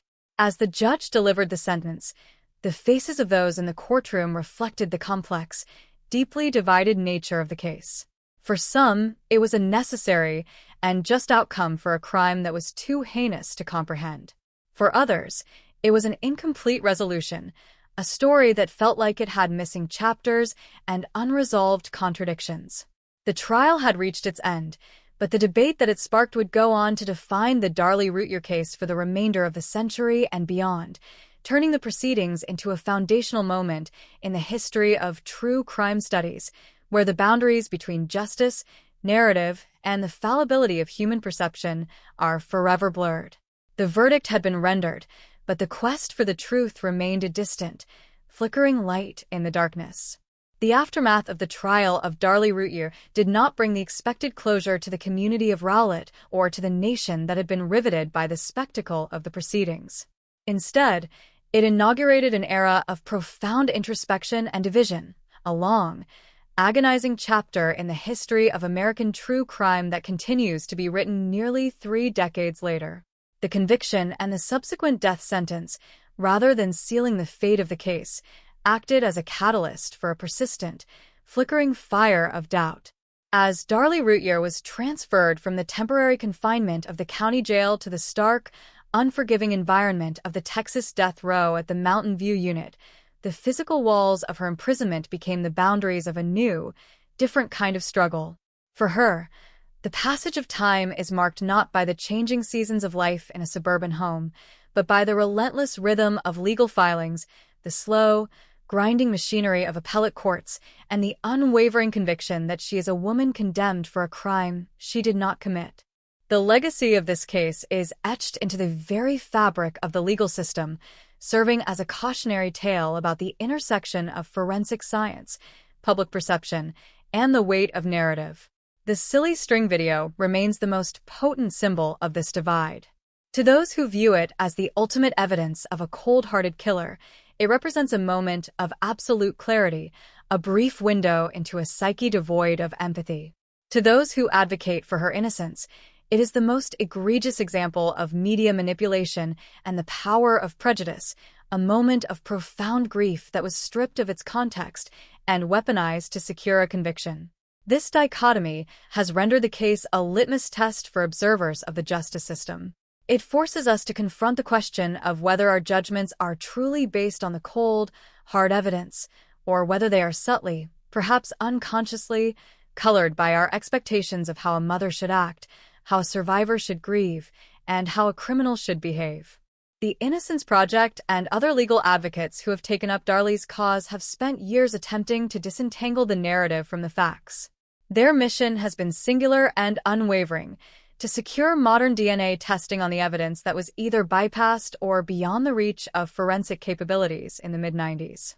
They argue that the unidentified fingerprint and the lone footprint, which were sidelined during the original trial in favor of the prosecution's theory, possess the potential to unlock the true identity of the person who entered the Routeux home that night. Their struggle is not merely for the life of one woman, but for the integrity of the judicial process itself. They contend that if the state is willing to execute an individual based on a narrative that leaves significant physical anomalies unexplained, then the entire foundation of the justice system is called into question. This battle has been fought in the shadow of a system that is often resistant to reevaluating settled verdicts, even in the face of evolving scientific technology. As the decades have passed, the world outside has changed in ways that would have been unimaginable in 1996. The advent of advanced genetic testing, the increased understanding of blood spatter patterns, and the rise of digital archives have all changed the landscape of investigative work. Yet, Darlie Routeux remains trapped in the static reality of that night. For the families of Devin and Damon, the passage of time has been an agonizing journey through a landscape of grief that never truly fades. They have had to navigate a world where their tragedy is not just a personal loss, but a public discourse, a topic of podcasts, documentaries, and internet forums where every detail is dissected and redissected by strangers. The complexity of their burden, the loss of their children, the trial of their mother, and the endless public debate is an aspect of the case that is often overlooked in the pursuit of a satisfying forensic resolution. The tragedy also serves as a haunting reminder of the fragility of the American dream in the face of financial pressure and the hidden stresses of modern life. The story of the Routeux is, at its heart, a narrative about the breakdown of a domestic sphere. It forces us to ask how the pressures of debt, status, and the desperate need to maintain a public facade can warp the internal dynamics of a family. Whether one believes in the guilt or the innocence of Darlie, the fundamental truth remains that the home on Eagle Drive, which once symbolized the height of success, ultimately became a site of absolute desolation. The contrast between the outward prosperity of their neighborhood and the inward horror of their fate is a stark, cautionary image that continues to resonate in a society that often prioritizes appearance over authenticity. When we reflect on the case, we are forced to acknowledge the terrifying fallibility of the human mind. We are all, to some degree, susceptible to the power of a compelling story. We want our tragedies to make sense, we want our villains to be clearly defined, and we want our justice system to be a reliable arbiter of truth. The case of Darlie Routeux challenges all of these desires. It leaves us with a set of facts that refuses to fit together, a narrative that feels both complete and entirely insufficient. It is a story that has no happy ending, no clean resolution, and no final piece for those whose lives were touched by it. It remains an open wound, a constant reminder of the complexity of violence and the ambiguity of the justice we seek to impose upon it. The enduring legacy of the Rowlett murders is not just the tragedy of the children or the life of the mother. It is the lingering, uncomfortable question that remains unanswered after nearly 30 years. It is the question of whether we are willing to accept the uncertainty of a truth that is obscured by the fog of time, or whether we are doomed to perpetually revisit the shadows of the past in search of a clarity that may never come. For the legal teams still fighting for DNA testing, for the critics of the original investigation, and for the public that remains captivated by the mystery, the case is a persistent call to continue the search. It is an acknowledgement that in the pursuit of justice, we are all travelers in a dark, complex landscape where the only certainty is the enduring loss of two young boys whose lives were extinguished far too soon. As we look toward the future, the case of Darlie Routeux will continue to serve as a seminal point of reference in the true crime canon.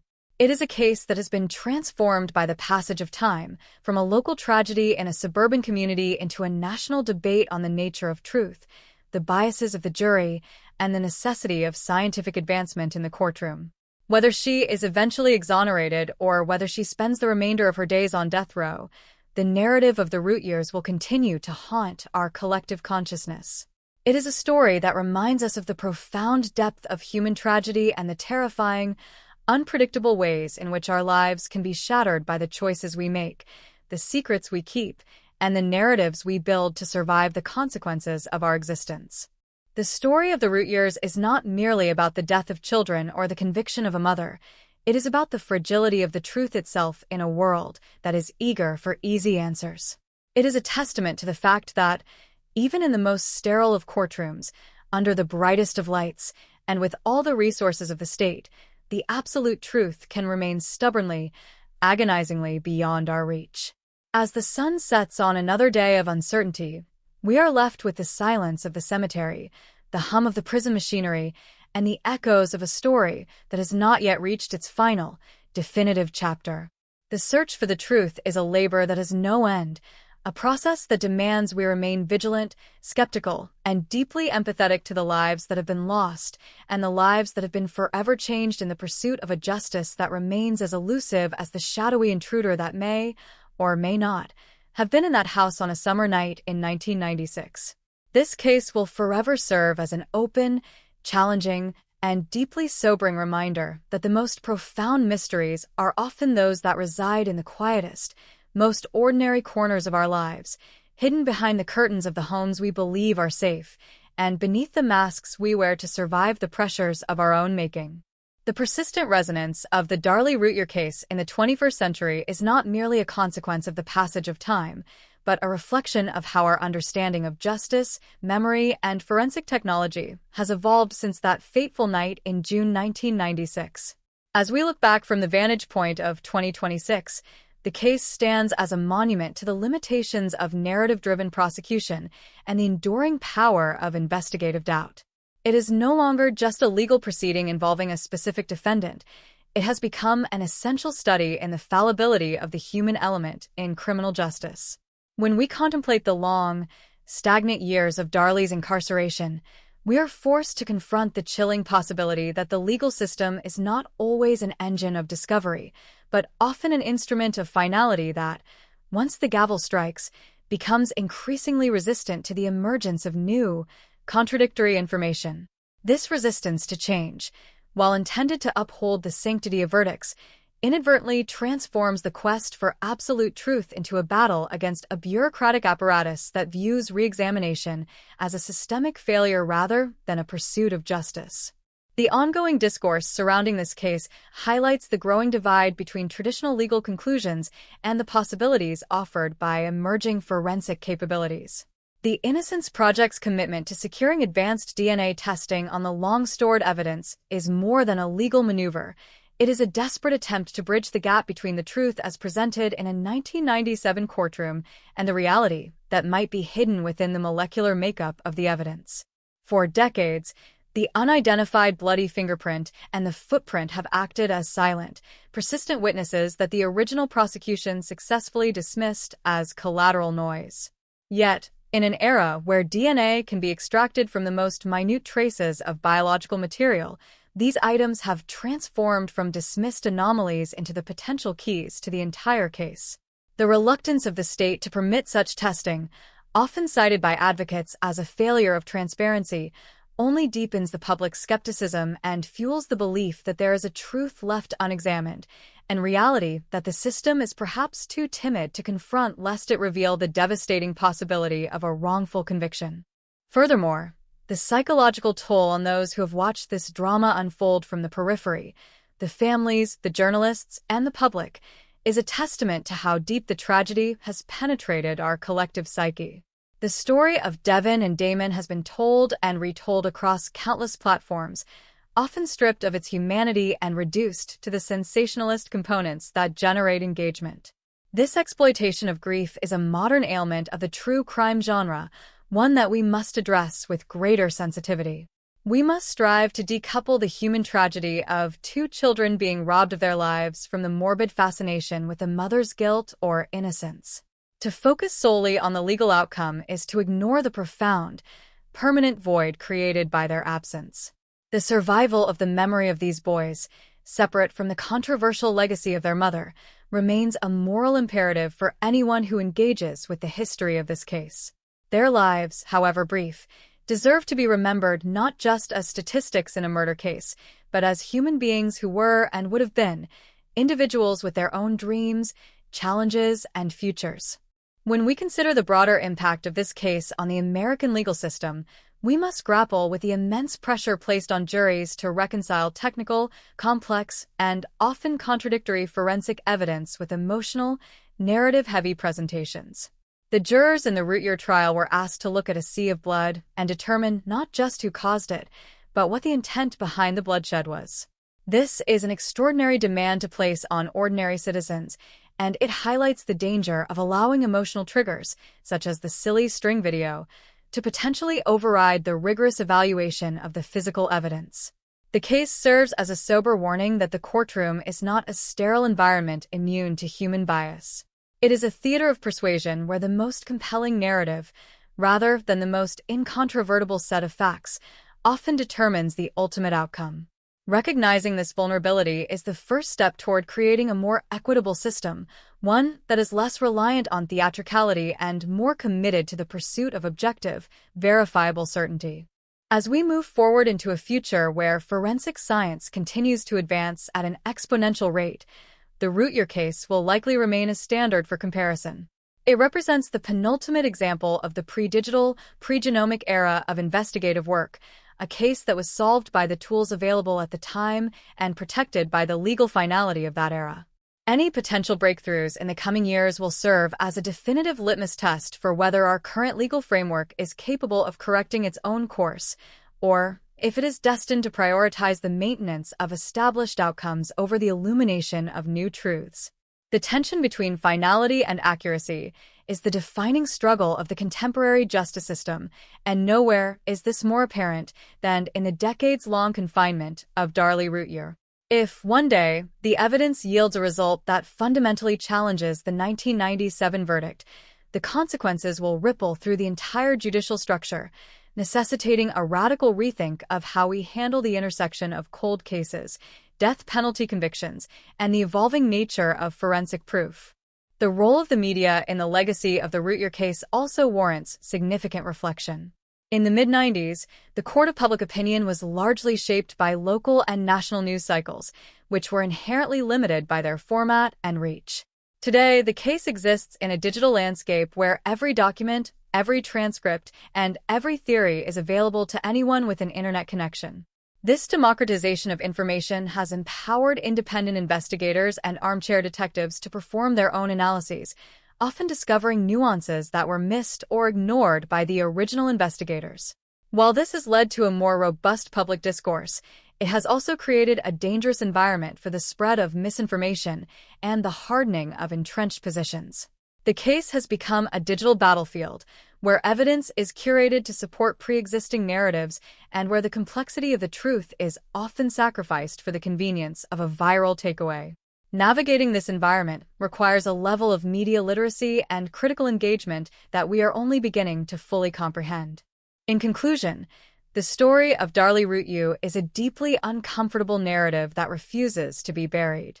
It is a story about the failures of a home, the failures of a community, and the failures of a justice system to reconcile the objective reality of a crime with the subjective interpretation of a human life. It serves as a reminder that the truth is not always a linear, coherent story. Often, it is a messy, contradictory, and deeply unsettling combination of facts that defy easy categorization. Whether the final chapter is written in a laboratory through the analysis of a long-preserved sample, or if the case remains an eternal, unanswered question, the tragedy on Eagle Drive will continue to demand our attention. It stands as a testament to the fact that justice, while an ideal we strive for, is often an imperfect, human-constructed pursuit that remains susceptible to the shadows of our own making. For the sake of the victims, and for the sake of our own commitment to a more accurate understanding of the truth, we must continue to question, to investigate, and to remain open to the possibility that our past understandings, no matter how firm they may seem, are always subject to the clarifying and sometimes devastating light of new knowledge. The silence of the Routier home may have been broken long ago, but the echoes of what transpired on that night continue to reverberate, a constant, low-frequency hum of uncertainty in the heart of the American justice system, waiting for the day when the truth, in all its uncomfortable complexity, finally demands to be fully heard and understood, regardless of the consequences for the narratives we have so meticulously built over the last 30 years of silence and speculation. The case of Darlie Routier is, in the end, a mirror held up to ourselves, forcing us to ask what we are truly looking for when we seek justice, and whether we are prepared to accept the answer if it contradicts the stories we have told ourselves to sleep soundly at night. The narrative arc of Darlie Routier's case has transcended the typical boundaries of a true crime story, evolving into a prolonged meditation on the nature of institutional memory and the resilience of human belief. As we look at the case from the vantage point of July 2026, it is clear that we are no longer merely discussing a homicide in Rowlett, Texas. We are examining the structural integrity of a system that is designed to prioritize finality over the continuous pursuit of truth. Every year that passes without a definitive resolution to the forensic ambiguities of the original crime scene only serves to solidify the status of this case as a foundational mystery of the modern era. The tragedy of the Routier boys is no longer a localized event, but a national reference point, a case that is invoked whenever debates arise regarding the intersection of poverty, class, perception, and the ultimate weight of the death penalty. It forces us to ask how many other cases are locked in a similar state of legislative and judicial stasis, where the truth is potentially buried under the weight of an established, yet potentially flawed, historical record. The psychological impact on the surviving family members and the community of Rowlett cannot be overstated. For those who were physically present, who walked the halls of the house on Eagle Drive, and who sat in the courtroom as the verdict was delivered, the case is not an abstract puzzle of forensics.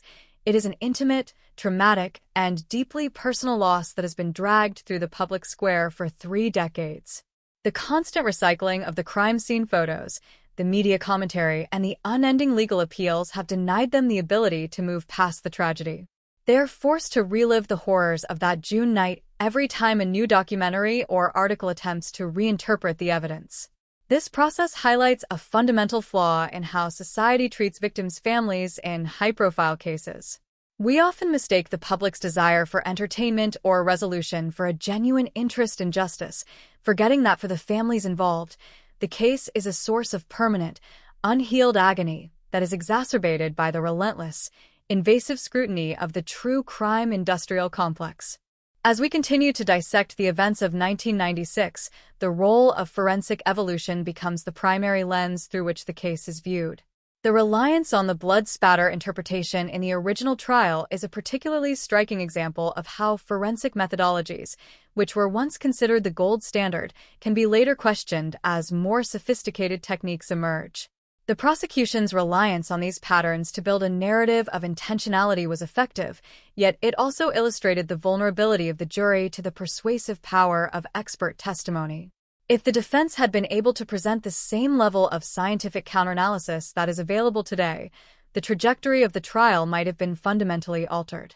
This highlights the vital importance of ensuring that our judicial system remains flexible and responsive to scientific progress. If we are to maintain confidence in the legitimacy of our verdicts, we must be willing to confront the possibility that the science we relied upon yesterday may be shown to be incomplete or even inaccurate by the discoveries of tomorrow. The persistent advocacy for DNA testing, which has defined the last decade of the legal struggle, acts as a bridge between the past and the potential future of the case.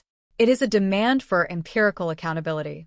The arguments for testing the fingerprint, the footprint, and the various biological samples collected at the scene are rooted in the belief that, in an age of precision medicine and advanced molecular biology, it is morally indefensible to allow questions of life and death to remain speculative. The state's reluctance to perform this testing, often justified by the doctrine of procedural default, stands in stark contrast to the values of a system that claims to be dedicated to the preservation of justice. When the tools exist to clarify a mystery that has lingered for nearly 30 years, the failure to utilize them is not merely a bureaucratic decision. It is a choice to let the truth remain in the shadows, potentially at the cost of an irreversible miscarriage of justice. In reflecting on the broader cultural significance, the Routier case serves as a mirror reflecting our own internal biases. We have all, in some capacity, formed an opinion based on the scraps of information available to us. the silly string video, the testimony, the physical evidence. The intensity with which we hold these opinions often correlates not with the strength of the evidence, but with the strength of the narrative that appeals to our pre-existing worldviews. Those who see Darlie as the architect of her own children's demise find evidence to support that narrative, while those who see her as a victim of a predatory system see the same evidence and interpret it as proof of her innocence. This reflexive need to categorize, to judge, and to resolve the case according to our personal beliefs is a defining feature of the human experience. However, it also suggests that the ultimate truth of the Rowlett murders may not be as tidy or satisfying as any of our narratives require it to be. The reality might be far more complex, a convergence of mundane circumstances and horrific violence that doesn't fit the archetypes we use to define the world. As we look to the future, we must consider the possibility that the case of Darlie Routier will never reach a definitive conclusion. It may remain a permanent fixture in the history books, a haunting anomaly that never receives the clarity that we, as a society, so desperately crave. Accepting this ambiguity is perhaps the most difficult challenge of all. It asks us to live with the discomfort of not knowing, to resist the urge to fill the gaps in our knowledge with speculation, and to recognize that some mysteries, regardless of the technological resources applied to them, are destined to endure.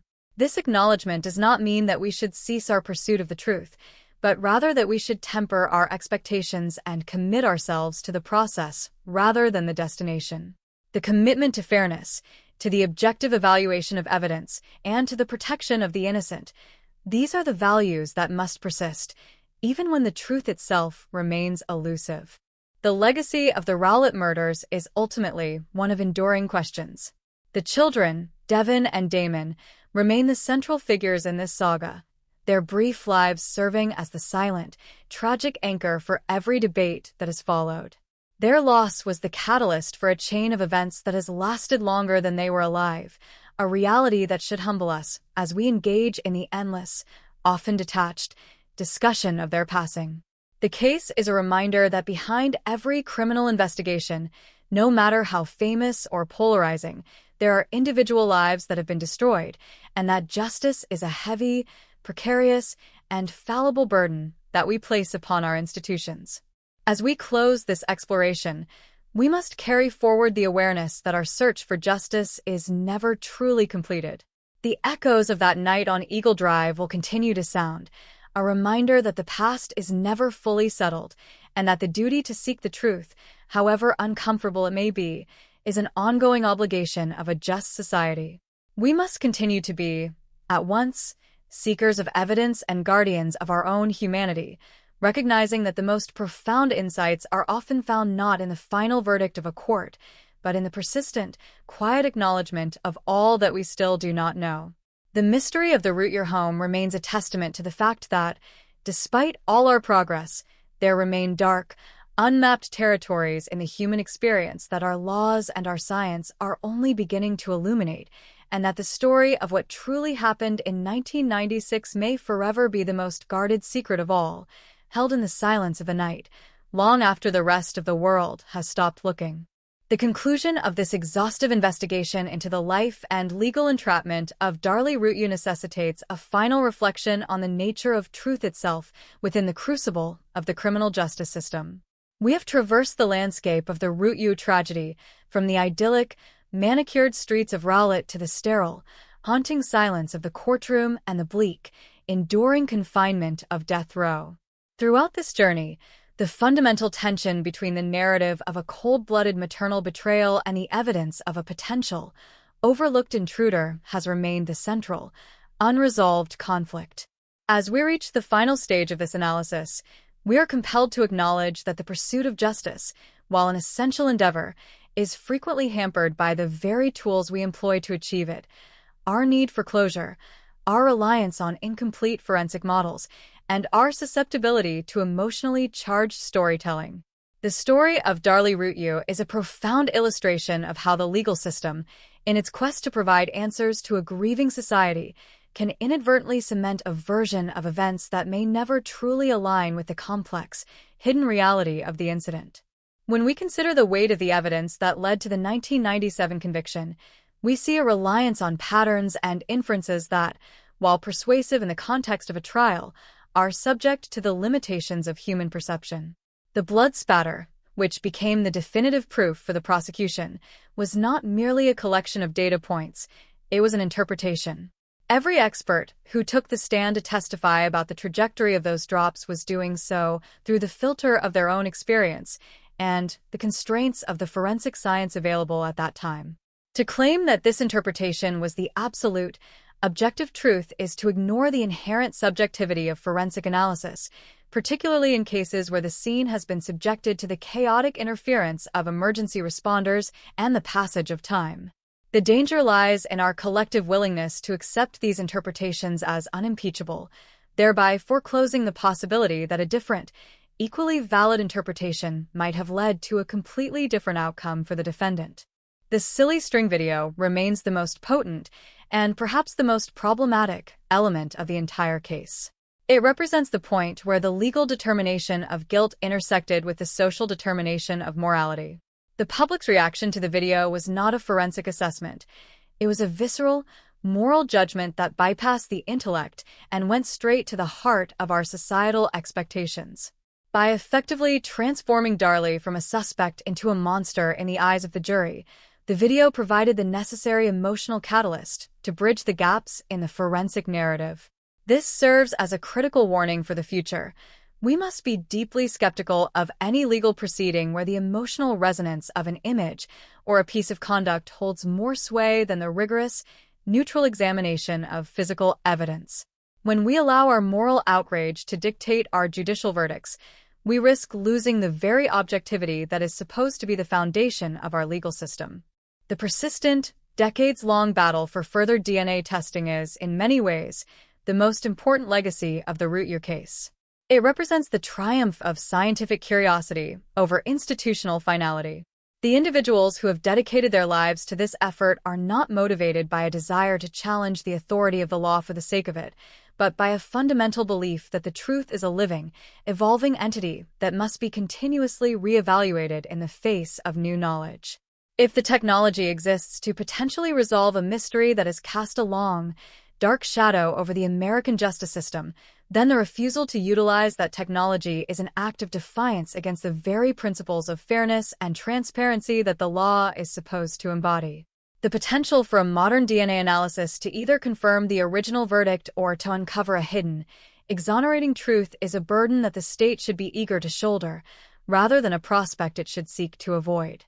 As we evaluate the broader implications of the case, we must also address the socioeconomic pressures that were woven into the very fabric of the Routier tragedy. The pursuit of an aspirational lifestyle in the affluent suburbs of Texas was a powerful, driving force in the narrative presented by the prosecution, serving as a motive that was as believable as it was tragic. Yet, this focus on the family's financial distress also risks simplifying a human life into a series of fiscal failures. It is a cautionary tale about the toxic intersection of economic status and self-worth in modern society. We must ask ourselves whether the system is inherently biased against those whose lives do not fit the traditional, stable mold of suburban prosperity, and whether the pressures of our culture contribute to the volatile environments where such tragedies can take root. The case of the Routier family is a reminder that we are all, to some extent, captives of the systems we help to build and the expectations we place upon one another. Looking toward the horizon of 2026 and beyond, the legacy of Darlie Routier will continue to evolve, influenced by the ongoing advancements in genetic genealogy and the increasing public demand for transparency in death penalty cases. The case has become a focal point for the broader movement to reform our approach to historical convictions, urging us to consider the possibility that finality is not the same as truth. As the legal community continues to debate the merits of reopening or re-examining long-settled cases, the lessons learned from the Routier experience will undoubtedly serve as a guiding, if sometimes somber, roadmap. We must move toward a future where the justice system is not merely a record-keeper of the past, but an active, responsive entity capable of acknowledging its own fallibilities and correcting its course when the evidence demands it. The children, Devin and Damon, remain the silent, tragic figures at the heart of this enduring storm. Their loss is the only absolute, undeniable fact in a case defined by its contradictions and ambiguities. Their memory deserves more than to be the raw material for our debates, our forensic theories, and our narrative building. It deserves a society that is committed to the protection of the innocent and the rigorous, uncompromising pursuit of the truth, regardless of the consequences for the systems we have established to maintain order. The story of what transpired on that night on Eagle Drive may forever remain hidden, a secret held by the house, the night, and the fragments of memory that are all that remain of that fateful summer. But the obligation to seek that truth, to remain unsatisfied with the easy answer, to demand the best of our science, and to uphold the dignity of the lost, is a responsibility that rests with all of us. The Routier case is ultimately a mirror reflecting our own collective uncertainty. It forces us to confront the fact that, despite our most earnest efforts, we are often left with nothing but shadows and questions in the wake of the most profound tragedies. We want to believe that there is a definitive, satisfying end to every horror, a resolution that leaves no stone unturned and no doubt lingering in the corners. But the reality is that the quest for justice is a marathon, not a sprint, and the finish line is often further away than we dared to imagine. As we close this analysis, we must carry forward the commitment to be better observers, more critical thinkers, and more compassionate participants in the public discourse surrounding crime and justice. The mystery of the Routier home remains a testament to the fact that we are all travelers in a dark, complex landscape where the only certainty is the enduring loss of those whose lives were extinguished far too soon, and the persistent, quiet demand of the truth to be finally, fully illuminated. Our journey through this case ends here, but the echo of that night continues to resonate, a constant, low-frequency reminder that the truth is a destination we may never fully reach, but one we are obligated to continue moving toward, with all the scientific rigor, moral integrity, and deep empathy that the gravity of these lives and the solemnity of these deaths so rightfully and persistently demand of us in the final analysis. As the final curtain falls on this extensive investigation into the tragedy of the Routier family, we are left standing in the silent aftermath of a case that has refused to settle into the pages of history. Looking back over the decades since that June night in 1996, the story of Darlie Routier has matured from a shocking local headline into a persistent national obsession, a true crime ghost that continues to haunt the American judicial consciousness. The journey we have taken through the evidence, the testimony, and the labyrinthine corridors of the Texas legal system has not provided the simple resolution we crave, but it has illuminated something far more significant: the immense, often terrifying gap between the reality of human experience and the rigid, procedural requirements of a court of law. This case remains a raw, exposed nerve in our understanding of justice, illustrating with brutal clarity that the truth is often not found in the finality of a verdict, but in the enduring, unanswered questions that remain long after the cameras have packed away and the courtroom doors have swung shut. The weight of the case rests not on the thousands of pages of trial transcripts, but on the silent, chilling absence of two young boys, Devin and Damon. Their lives were the stakes of this high-stakes game of legal maneuvering, and their absence is the void around which all other arguments orbit. In our pursuit of a satisfying forensic narrative, it is all too easy to detach ourselves from the humanity of the victims, to treat them as mere data points in a blood spatter analysis or markers in a timeline of a night of violence. Yet, the tragedy of the Routier case is fundamentally about the loss of two innocent futures, a loss that occurred within the supposed sanctity of a home in a safe neighborhood. This juxtaposition, the suburban sanctuary shattered by unimaginable violence, is the primary source of the public's enduring fascination and collective grief. It serves as a stark reminder that the boundaries we construct for our safety are often merely illusory, and that the darkest aspects of the human condition can manifest in the most ordinary of settings. As we consider the legal legacy of the case, we must acknowledge the inherent difficulty of applying 1996 forensic tools to the scrutiny of 2026. The investigation into the Routier home was a product of its time, constrained by the technological and investigative limitations of the era. The prosecution's success in weaving a narrative of motive and staging relied on the visual impact of blood spatter evidence and the compelling, if speculative, psychological profiling of the defendant. Had this case been handled with the tools and techniques available today, the investigative process would undoubtedly have been more rigorous, more objective, and perhaps more conclusive. This highlights a critical, systemic obligation. Our legal systems must be capable of evolving to incorporate advancements in forensic science, even in cases where the verdict has already been rendered. The refusal to embrace new methods of uncovering the truth is an admission of fear, a fear that the past might look very different when subjected to the sharper lens of the present. The emotional burden borne by Darlie Routier, sitting for nearly 3 decades behind the walls of a Texas death row, is a reality that exists parallel to the public's academic interest in her case. Whether one maintains the conviction of her guilt or remains haunted by the possibility of her innocence, the human cost of her long imprisonment cannot be dismissed. She has lived half of her life in the shadow of an execution that has yet to arrive, a testament to the agonizingly slow pace of the appellate process and the weight of the death penalty as an institution. Her case is a focal point for the broader debate regarding the morality and efficacy of capital punishment, a debate that is perpetually renewed by cases like hers where the evidence remains a subject of intense, unresolved contention. The justice system is tasked with a monumental responsibility, and when that responsibility is exercised in the name of the state, there is no room for reasonable doubt or lingering, unanswered questions. The role of public narrative in shaping the fate of the accused is another profound lesson we must extract from this long, winding story. The media, in its relentless coverage of the case, played an undeniable part in molding the public's perception of Darlie Routier. The silly string video was not merely a piece of evidence. It was a cultural phenomenon that fundamentally altered how the case was perceived by the jury and by the nation. It demonstrates the danger of allowing a snippet of behavior, stripped of its original context and emotional complexity, to become the cornerstone of a person's identity in the eyes of the law. We must remain vigilant against the tendency to simplify, to villainize, and to create easy, consumable narratives out of the messiness of real human tragedy. We must demand a justice system that is resistant to the pressures of public opinion and the siren song of a dramatic story, one that is firmly anchored in the deliberate, unbiased examination of the facts.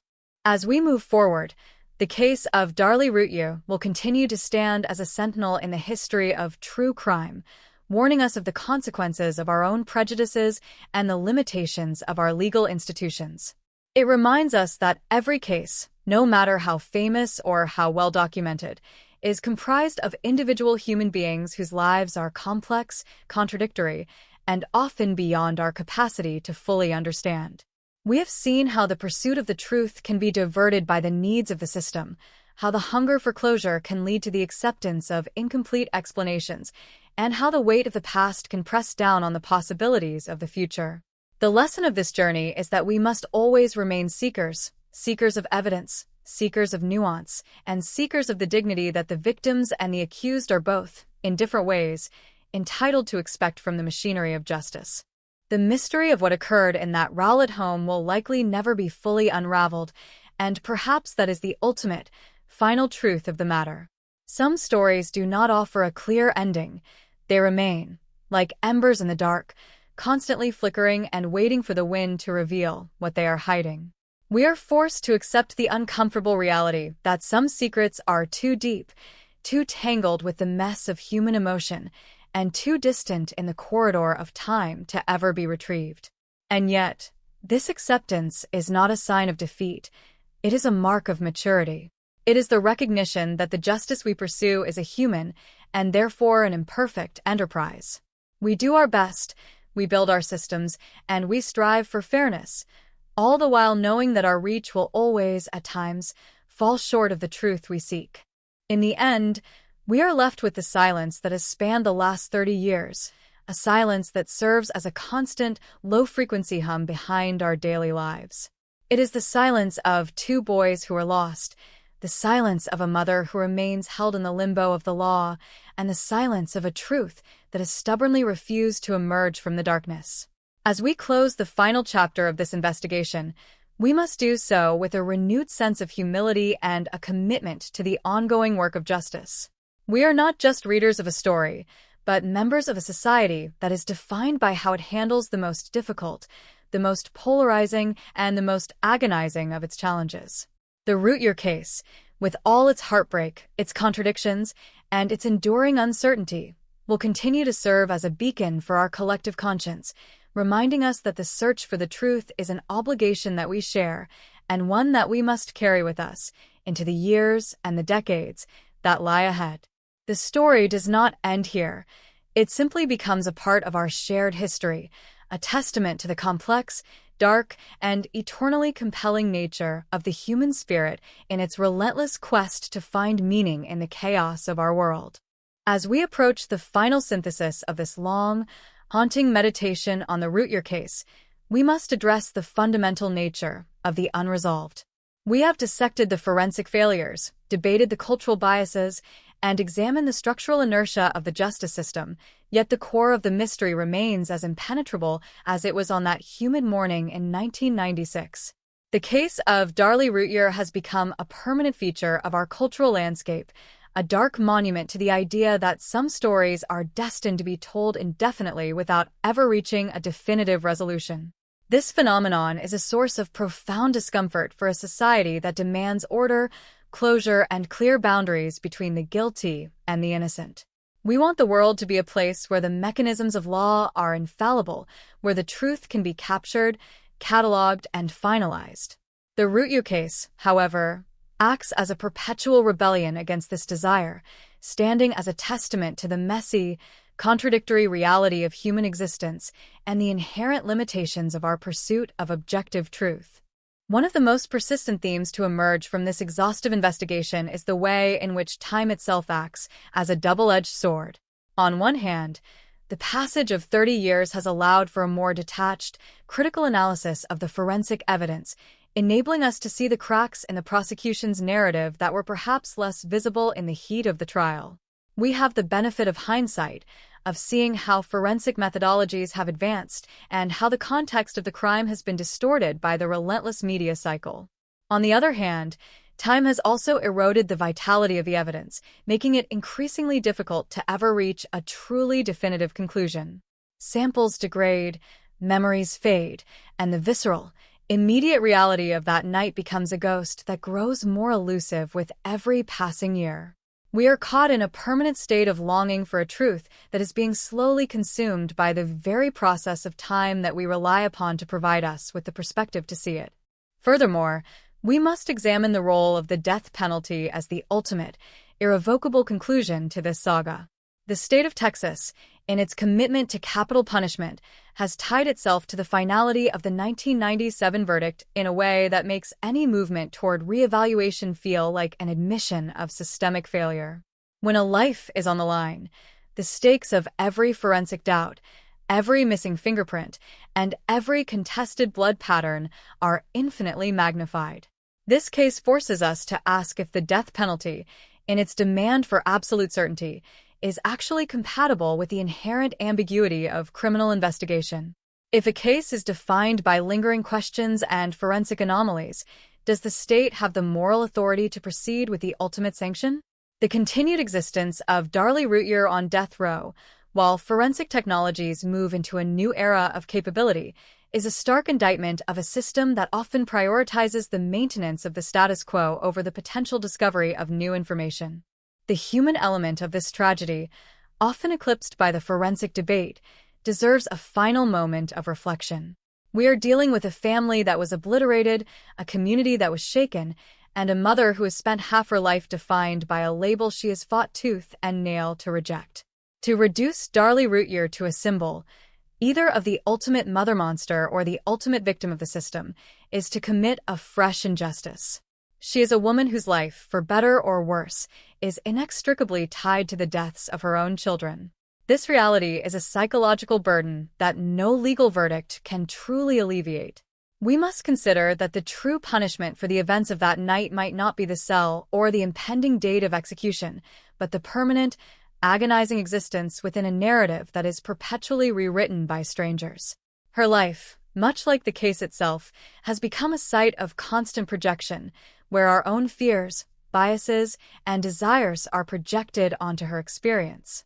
In looking at the broader societal shift in how we perceive and consume true crime, we see a disturbing trend toward the commodification of grief. The Root Your case has been dissected in countless media formats, often with a disregard for the emotional consequences for those who have lived through the nightmare. This voyeurism, while it may be framed as a quest for justice, frequently devolves into a consumption of horror that benefits everyone except the victims. We must cultivate a more responsible approach to how we engage with these stories, acknowledging that behind every case file is a reality of profound suffering that cannot be adequately expressed in a podcast episode or a documentary series. The Root Your case should serve as a boundary marker, a reminder that we are dealing with lives that were prematurely ended, and a reality that is far more fragile and complex than any media representation can convey. As we look ahead, the potential for a breakthrough in the case remains a distant, flickering hope for those who continue to advocate for the truth. Whether through the analysis of previously ignored evidence or the application of new techniques to old materials, the possibility of a shift in the legal landscape cannot be entirely dismissed. Yet, even if such a breakthrough were to occur, we must be prepared for the fact that it might not provide the clean, satisfying resolution we anticipate. A result that leans one way or another might only serve to open new questions, to create new dilemmas, and to prolong the agony of a community that has lived in the shadow of this tragedy for 3 decades. The truth, in this instance, might not be a door that opens to a clearer, brighter future, but a series of rooms that leads us ever deeper into the complexities of what really happened. The final analysis of the Root Your case leads us to a position of profound, necessary humility. We are observers of a tragedy that has defied our efforts to fully comprehend it, and we must accept that our limitations are a fundamental part of the process. Justice, in the end, is an aspiration rather than a guarantee. It is a commitment we make to one another to try our best, to look at the evidence with clear eyes, and to acknowledge when we have reached the limits of our knowledge. The story of Devin, Damon, and Darlie Root Your is not a conclusion but a continuing challenge, a call to remain vigilant, to remain skeptical of easy answers, and to never forget the gravity of the lives that are caught in the machinery of our justice system. As we step back from this exploration, we must do so with the recognition that the quest for the truth is not merely a legal or scientific endeavor, but a human one, deeply infused with our capacity for error, our desire for order, and our persistent, eternal hope that light will one day penetrate the darkest corners of our experience. The silence that has surrounded the Root Your home since that night in 1996 is the true narrative of the case. It is a silence that has survived the noise of the trial, the clamor of the media, and the passage of 30 long, agonizing years. It is a silence that speaks of the fragility of life and the terrifying, often inscrutable nature of violence. As we move forward, we must honor that silence by refusing to fill it with convenient myths or half-baked truths. We must allow the case to remain what it is, a profound, unresolved, and deeply sobering mystery that serves as an enduring warning about the limitations of our power to judge, our power to understand, and our power to heal. The story of Darlie Root Your is woven into the tapestry of our culture, a dark and indelible thread that forces us to constantly reevaluate the price of our obsession with truth and the reality of the darkness we strive so desperately to illuminate. This is the conclusion of our inquiry, but it is not the end of the mystery. The mystery endures, independent of our efforts to define it, a constant, silent presence in the ongoing narrative of a justice system that is still learning, still searching, and still grappling with the weight of the truths it seeks to uncover.